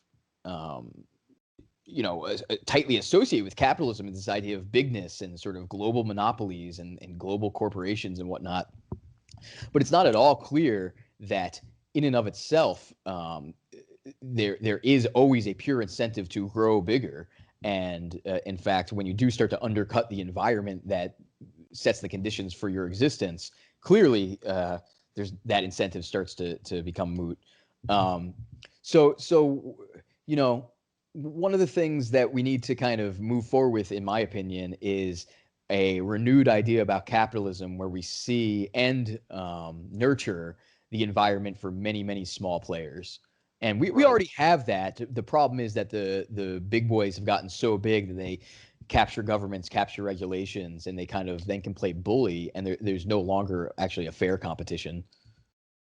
What is an absorbing barrier? And how do we apply that concept in other areas? So the idea of an absorbing barrier, you could think of an absorbing state or an absorbing barrier. If you imagine that you have, say, like a map of a network where nodes point to other nodes, an absorbing state is a node where there's only arrows pointing in and none coming out. So the idea is that once the system enters that state, that's it. It's there forever. It never comes back out. So you could think of, say, biological death as an absorbing state. It's irreversible. You don't come out of that state. So you can essentially, because the future is so unpredictable, to strategize for the future doesn't mean to make detailed plans. It means to set up your potential forward paths so there's options and branches as the future unfolds. So one of the ideas for doing that is to identify, well, what's actually an absorbing state and staying far, far away from that, because that's the opposite of sort of branching options. So imagine that you want to become a famous artist. So you spend go $1 million into debt to take, painting classes. And there's no way to actually generate the money to get out of that debt. So you sort of entered an absorbing state in that sense. So you always want to be thinking in terms of what are the options leading out from where I am now, not just what is the path that I expect, but what other paths might be there if that path is no longer viable. And an absorbing state is just a state where there's no paths. You're sort of stuck. You're never coming back. Makes sense in the sense that if you look at a clear-cut example of that currently is the state of operating systems in the computer field, right? You have Linux, Mac, iOS, and Android, and Windows is sort of tapering off because they've almost given up on it. But you don't see anybody else developing anything. Like you don't see anything coming out of Japan or Germany or anything like that, because in this particular case, the absorbing barrier is too high. The cost of getting that developed, even if Microsoft tried it with Windows Mobile, the cost of getting it developed, the cost-benefit analysis aside, the cost-effectiveness analysis tells them that even if you get it on par, you're still far behind because you got to get everybody else on board with it, right? So are we seeing a world where essentially it's going to be an Apple and Google world? Is that what you see, or do you see a room for a third player to jump in there? Well, I think this is like a more general thing, like history dependence. So it matters what was developed first. You could develop a better operating system, and it doesn't matter if no one's going to adopt it because there's all this momentum behind one that exists already. Right. So it's history dependence that leads us to sort of suboptimal places, but that we can't get out of because there's no energy to get over that barrier, that energy barrier. So that's where, if you do have a system and there's sort of a better state, but you can't get there because of a barrier, Well, what do you start thinking of then? Well, you start thinking in terms of catalysts, and this is exactly in chemical reactions what you have. You have a state, you have another state, but there's no way to get directly from one state to another. So you introduce another agent, which starts lowering the amount of energy, that activation energy, to get from that one state to another. So you could think of catalysts in other systems as well. And maybe if you're have some business case, you're trying to get people to switch over to a different browser, different OS, or whatever. But there's that, you need what will flow things across that, what will lower the friction for the flow across that boundary is one way to potentially think about that. But with respect to sort of OS as absorbing, I need to think about that a little more, but it's an absorbing state in the sense that, let's say that we're scoping down to just a single software development project. Well, it's kind of an absorbing decision in the sense that if we say, okay, we're going to run all of our stuff on a Linux server or something, okay, that's a pretty core assumption, and you potentially go and change that assumption, but if you change that assumption, sort of all the other ones rest on it, and so you're going to wish you didn't if for some reason it arises that, oh, this is a problem for us. So I think in a more general sense about how we think about strategy and how to move forward, recognizing which decisions are maybe purely absorbing, sure, but also just sticky in general. Maybe there is a way out, but it's hard. And so we want to delay those decisions actually as long as possible. And this is sort of the opposite of planning. It's sort of like a strategic delay. And this is kind of the opposite of the modern sense of design, where you figure out what all the details are going to be and then you go build them. In many cases, we want to leave those as fuzzy as possible for as long as possible, so that when we're forced to make those decisions, they fit the context and the constraints well, because we have a hard time imagining what those are going to be in the future. Right, because if you start small, it's easier to back out and autocorrect as opposed to start big. By the time the information of the feedback loop gets into your quote unquote cycle of development, you've already missed the bus, right? Yep. And what's so difficult for people to make those kinds of decisions is because you kind of know up front there's going to be some loss associated with the first few things you do. It's going to cost, but you're making an investment. You're making and you, when you really get a sense of how hard it is to predict what's going to happen, that investment is clear as day to make it. So what is evolution? Evolution is the generation of variety and selection. Without the generation of variety, you get no evolution. Well, that generation of variety requires some investment up front. And you don't know which thing is going to be the thing that works. You don't know. And that's really the assumption you want to make going in, is we don't know. So let's spread our bets, and let's vary things, and let's let the systems figure out what actually works and what doesn't. Let's not pretend that we can do that a priori. Makes sense. This is a question from our friend David. He was saying that can evolutionary theory be epistemologically closed? If not, what does David that mean? Sarok? Yeah. Oh, good. And what was the last part of the question? Sorry. So he said, if the epistemological system is not closed, what does it mean for us? Okay. So I know he's asking sort of about the Stu Kaufman issues, and so the idea here is that the way we've thought about systems historically is there's a system which is composed of the parts of the system, and the system at any given moment is in some state, and you can define what that state space is, sort of where this piece is at this time, and you can define how if you let this thing evolve in time, you'll transition from state to state. Now, in something like biology, so in evolutionary systems, so biological systems, for instance, it's not clear that we can define a state of the system without talking about the functions of the components and the sort of collective behavior of the components. So, for instance, we might try to describe the state of a person and talk about their cardiac volume or their blood flow and things like that. So the reason we're identifying those as states is because we know that there's a relevant dynamic with respect to the blood flowing and delivering oxygen and nourishment to the tissues.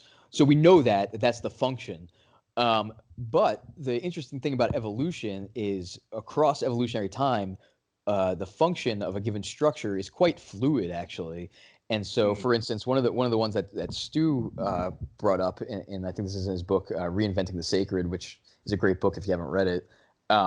He brings up our evolutionary predecessors who were basically lizard-like creatures, and they had a jawbone, much like our jawbone. They used it to open and close, articulate their mouths, and eat and fight and whatever they needed to do with it. And over evolutionary timescales, so very long timescales, that jawbone was replaced by another bone which served that jaw function, but it didn't disappear. It migrated up farther into the head and actually shrunk. And eventually, at some evolutionary moment, it became the inner ear bones that allowed a creature, one of our ancestors, to hear. So to transduce air pressure waves into, nerve impulses. And so, same structure, in terms of homology, but very different function. So this gets back to, once again, this idea that the context of a thing has a big influence on the properties of the thing in a complex system. So if we had modeled the state space of the lizard, we would have never thought that a relevant part of that state space has to do with how those bones are transducing pressure waves. So we have this situation where the function of the thing seems really important to describing the state of the thing, but the function itself is fluid across evolution. And it's really hard to say in a new context what any given thing, what will be the function of that thing. And so Stu makes the argument that it's not only sort of a we don't know, it's hard, but it might be in principle unprestatable what that state space might be in the future. Now, if that's, one of the things that's been clarifying for me in terms of pursuing an applied complexity science is for me, it's an interesting question, and I do ponder it philosophically. Like, is it truly unpredictable in principle, or is it just practically hard to predict? And in principle you could, but you just can't extrapolate in a realistic setting. For me, it actually doesn't matter. The fact is that we can't. So a lot of times some of these philosophical nuances are actually clarified through bringing this stuff into practice and saying, okay, so in a real evolving system, we are not going to be able to pre-state all of the potential functionalities and therefore the state space proper of the systems that this evolution will generate and synthesize. So in that sense, it is not epistemologically closed. It is wide open. And this is just another case for epistemic humility. It's really just drives the point home, is that we don't not only know the trajectory of things, but we don't know what things there will be and what functions they serve. It's a question that seems beyond our current ability to kind of model and formalize. We don't really have a handle on it. But it also has very practical implications, not only from the risk side and the taking precaution, but also from the generating systems, design and engineering. How do we do that, and how do we think about that? And a lot of those traditional systems engineering approaches, for instance, rest on a lot of assumptions of the effectiveness of reduction, where in more complex cases where you're trying to build, let's say, a complex system, it's got people, it's got systems, it's got interfaces, a term you mentioned before, it's got all these parts. How do we figure out how to get those parts in the right order to accomplish something? Well, in complex systems, we have to throw away the idea that there will be a master architect who will put all the pieces in the right place. And instead, we have to leverage variety and leverage selection, leverage evolution to allow systems to tinker their way there. And what we end up with when we do that will be systems that don't always work like we expected. And even parts of those systems might be leveraged differently than we anticipated. Right. Well, see, I think about that in the following way, because to me, you look at a system that evolves on planet Earth, and to borrow a term from Nassim, the concept of convexity, which is that Mother Nature lays out all these bets, and 99% of the time she's wrong, and she's better at it than we are. So there's your epistemological humility lesson right off the bat. The second aspect of that is that the Earth and how the ecosystem of the particular animal, or let's look at the dinosaurs, right? How they interact within their environment is one function, but outside of that function is the asteroid coming, or the ice age coming, right? So there's so many things that you can possibly not know, that to sit there and try to assume that you will know and plan for all those things is inevitably going to lead you to failure, because the more assumptions you have built around your concepts, the more mistakes you're going to make, because the feedback loop from reality to where you are actually designing and implementing is going to get further and further away. And so the solution, from what I've been able to experience, is to do what Ken Thompson and Dennis Ritchie did when they designed Unix, which was to build a function that does one thing but does it really well, and then let it evolve from that, because you don't know what you're going to need tomorrow. You don't know if you're going to need grep. You don't know if you're going to need the ability to send files through a spell checker and spit that back out into some other formatting system.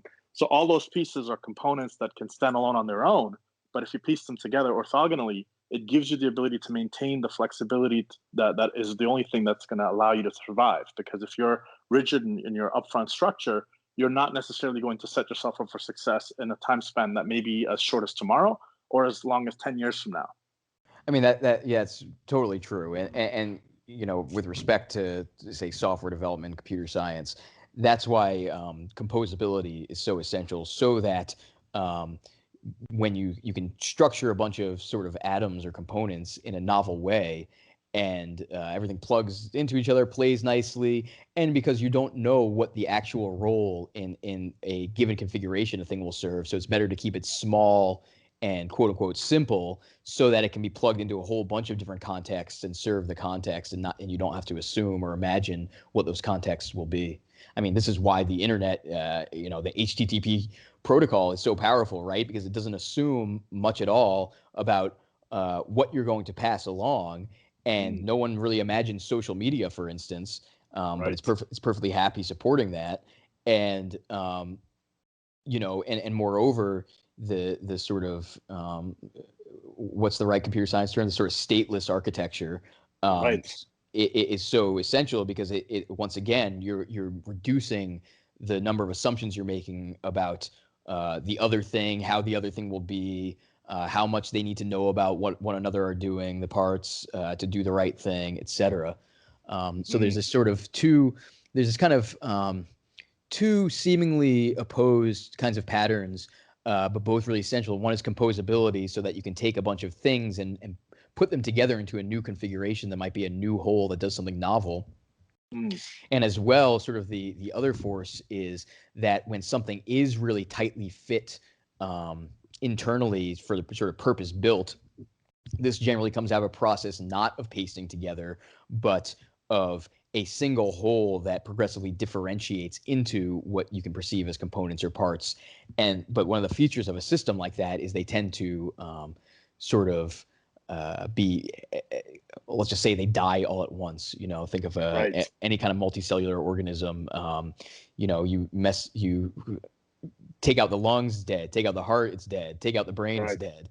So there's this nice sort of form-fittedness you can get from a process like that, but it comes along with that fragility. So there's these kind of two different forces, call them, at play in systems, and we need them both, and we use them both.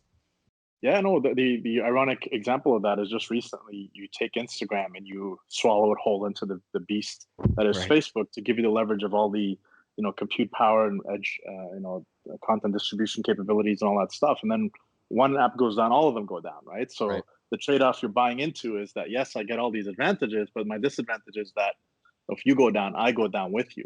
Right. So which is clear. It's clear in evolution that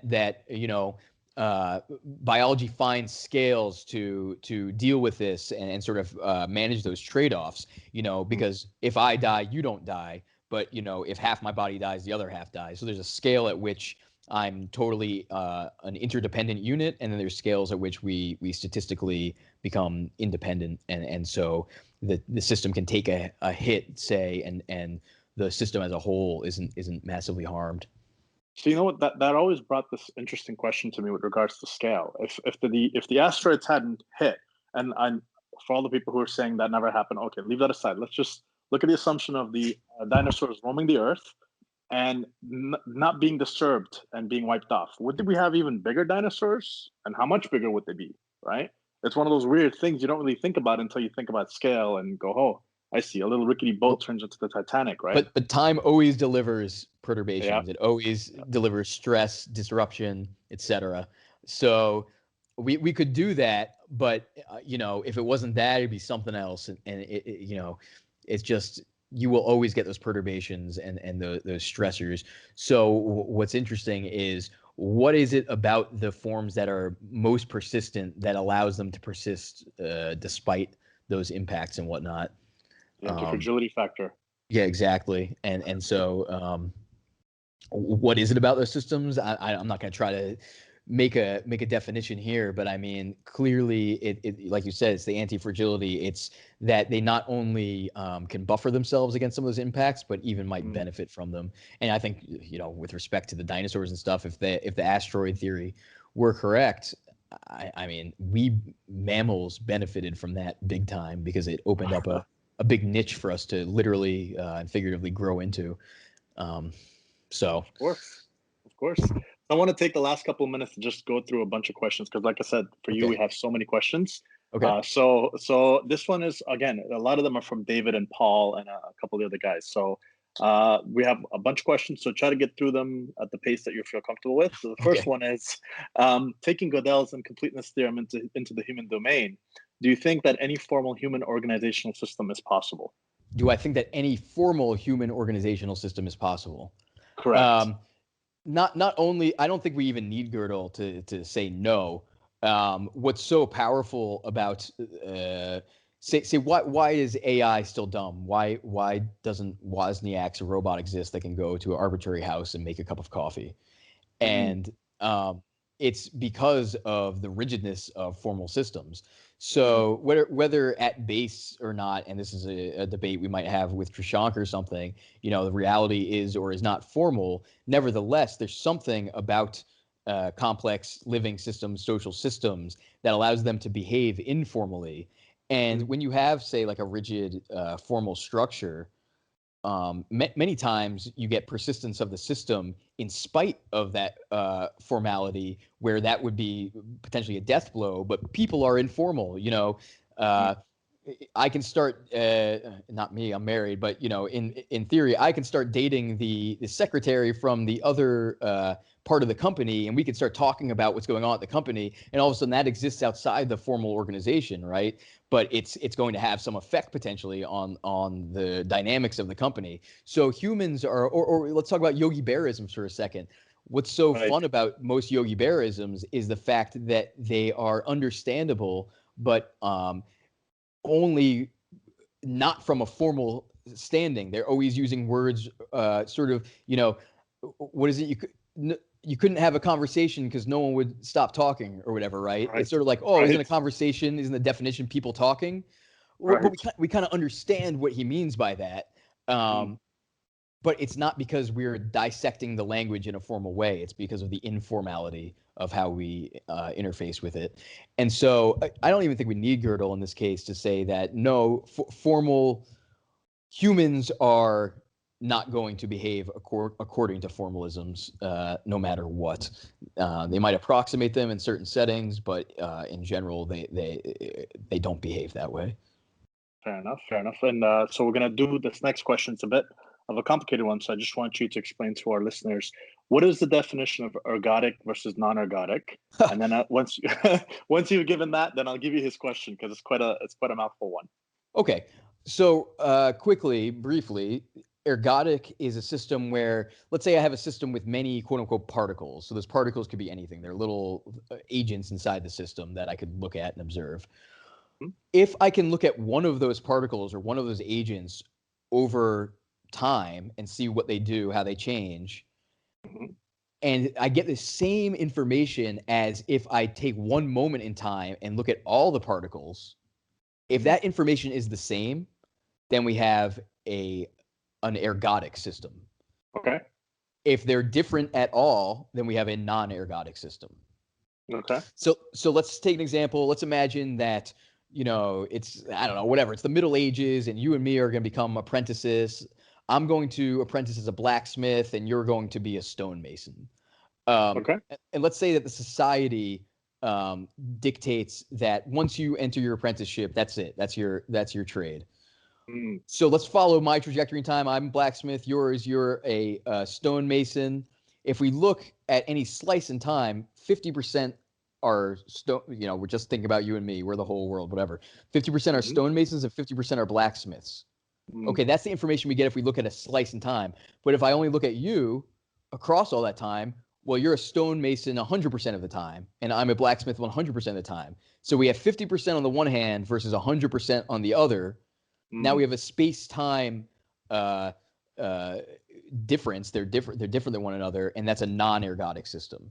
So any system that kind of if a trajectory of a single agent or a particle is kind of depends on its own history in some sense, then you're not going to have an ergodic system. Got it. And most systems are non-ergodic. Okay. Makes sense.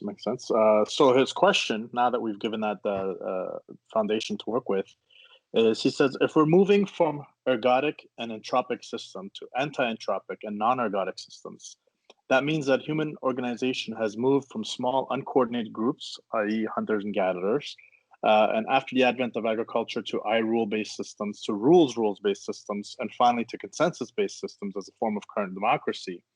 Decentralization, which everybody is a big proponent of, is closely coupled with the idea of agency. Agency can simply be like a meritorious contribution to the whole. However, consensus or democracy seems to act as a filter or a block to decentralized emergence of agency. How do you think we move forward from here? Well, part of the idea of localism is to generate more units behaving more independently. So it's precisely to move towards a system that's more like an ergodic system. And so what we want, so another way to think about ergodicity is it's a system that sort of tends to visit all of the states in the system. So for instance, it doesn't have an absorbing state, it doesn't get stuck in a state. It will always break out of any given state and visit all of the rest of the states in some time. If we have a whole bunch of independent decision making, we get something like that where all of the states are visited. There's enough independence of decision making in the system that it kind of fluctuates between the macro states without ever getting stuck in any of them. So how do you enforce cohesion without allowing wars and rivals to get up if everybody's making independent decisions? Because as you stated, you need one layer upon which they all agree, which is, hey, do no harm to others. That's basically the general rule. Now go ahead and make your own decisions. But how do we enforce that if we allow everybody to be as independent as they possibly can under the model that you just described? I think one of the questions for our age is, how do we effectively decorrelate our macro behavior without trying to enforce that via a central controller? Clearly what we need is some kind of systemic mechanisms, and there does have to be, in some sense, some agreement on those. I don't think that we have a clear and clean answer to that, and it's something we're living through right now. Is how do we get an organically decorrelating and decentralizing system without trying to enforce it from the top? And because any enforcement from the top of that kind of a thing is it's self-defeating. To enforce that, you'd need a central command. Okay, you are game over. So I won't pretend to have an answer for that, but it's might be the biggest question of our time is how do we achieve that? Well, I mean, from what I can gather, the underlying assumption has to be the agreement upon a set of values, right? So you and I have agreed upon a set of values, which allowed our friendship online to flourish, which led us to this day. So our value system as a whole, we may agree on a lot of things with regards to how we treat each other with values, but how we implement our solutions to those values is where there's room for maximum agency. Would you agree with that? That's the foundation? To some extent, yes, but we need some kind of a minimal set of values to cohere around. Because part of the whole point is that I want my decision-making to be sufficiently independent from your decision-making such that you can observe and instantiate your values, and I can observe and instantiate my values without coming into direct conflict with one another. So to have that freedom of different values as well. And so there's some sense, yes, there needs to be a coherence around values, but we want to search for the minimal set of those things, and it's not clear yet how to find them and how to enforce them. I think there's some hints. I think that a lot of stuff that we think of in terms of statics, we could think of in terms of dynamics, in terms of like how we cohere militarily and things like that. Not everything has to be totally coherent all the time, but maybe in certain cases coherence arises, and this does happen. But it tends to happen, and we look back and say, oh, look at how that happened, rather than understanding it as part of the structure of the system as such and the mechanisms of the system. So I don't have a silver bullet solution. One of the things I'm doing is living very locally for the most part, and just letting that fill my bandwidth, and not because it's tempting to kind of say, okay, well, what's going on, in California, and get all concerned with that, for as an example.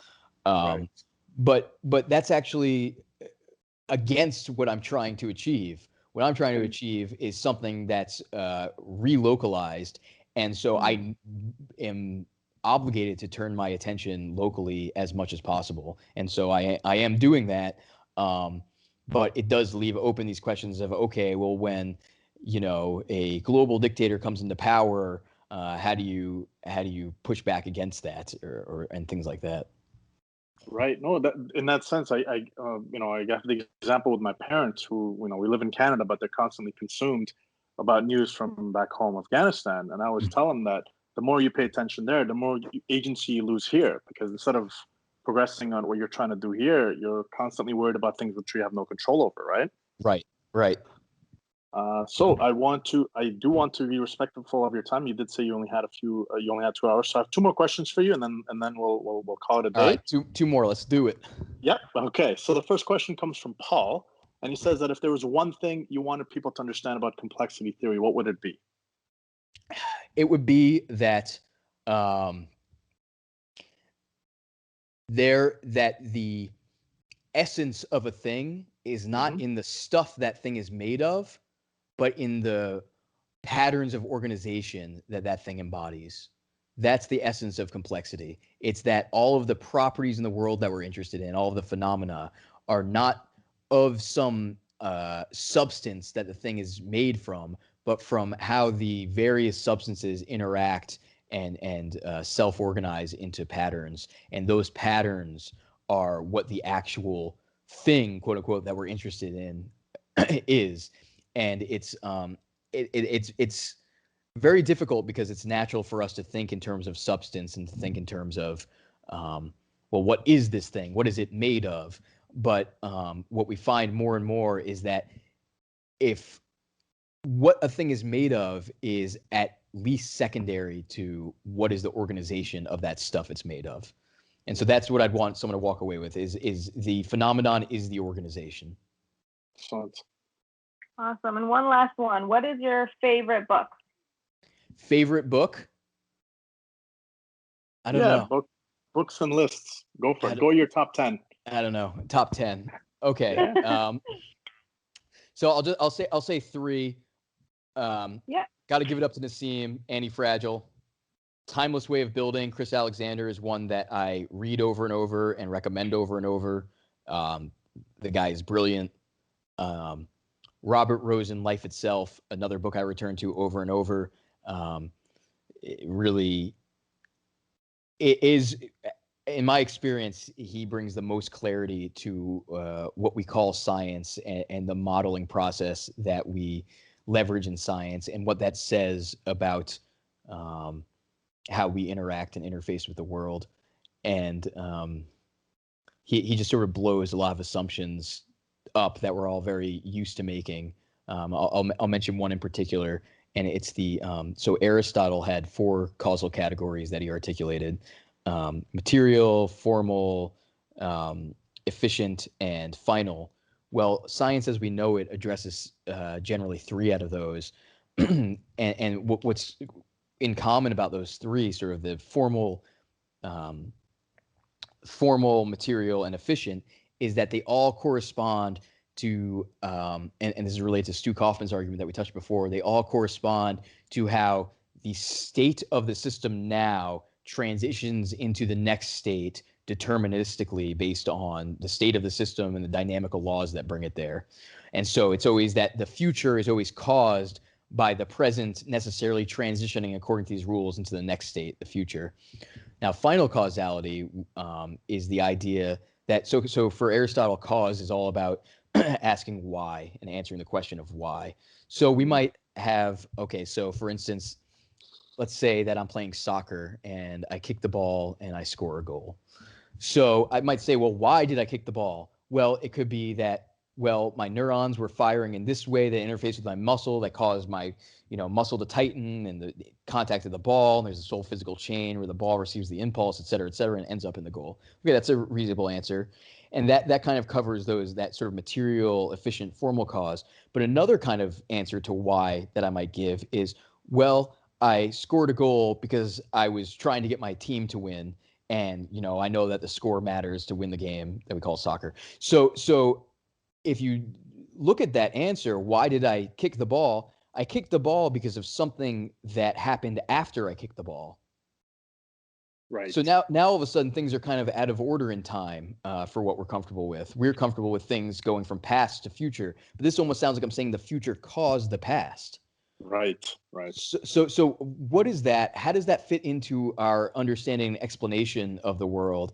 And can we reduce that to, say, mere illusion or quote unquote epiphenomenon, or is there something rich there? And I think when you start to take emergence and emergent properties seriously, what you find is that there is something very rich there in terms of how causality gets a little more entangled and intertwined when you have biological systems that do indeed perform behaviors and do things now because of the functions that they fulfill moving into the future. And so it's not that, there's some magical thing where the future reaches into the past in any kind of metaphysical way, but rather there's something real there about the systems that emerge whose behavior is in part determined by their anticipation of the future. So that's like one of the sort of base deep assumptions that Rosen addresses that is just absolutely fascinating, and I come back to over and over to think about how we think about complex systems and even some of the limitations of the current approaches to addressing complex systems. So there you go. Antifragile, timeless way of building, and life itself. There's three at least. Perfect. Well, in that regard, it came to mind with the idea of if an alien civilization visited us from December 5th to the 24th, they would watch us going shopping, and on the 25th they would see Christmas, and they would assume that our shopping caused Christmas, when in reality it's the other way around, right? Right. So it's sort of to build up on exactly what you just stated. Yep. Great example. All right. Well, Joe, it's been a pleasure. Brother, I have so many more questions here. You wouldn't believe it, but I also have to respect your time. Thank you so much for coming on. Hey, Ace, let's talk again soon, okay? Absolutely, man. You just let me know whenever you want to come back. The door is always open to you. Oh, cool, man. Thanks, Ember. Thanks, Ace. Talk soon. That was awesome. No problem. We hope you enjoyed this episode as much as we have. The truth is, any worthy conversation you'll ever have will inherently be a risky conversation, as long as it's open and honest, where ideas are exchanged and emotions swirl. Thank you for listening, be anti-fragile, and carry on the ancient tradition in your own unique way, by saying what only you can say and doing what only you can do. Abiding by Milton's words, this is Ember Sadat signing off, wishing you the very best of worthy and risky conversations.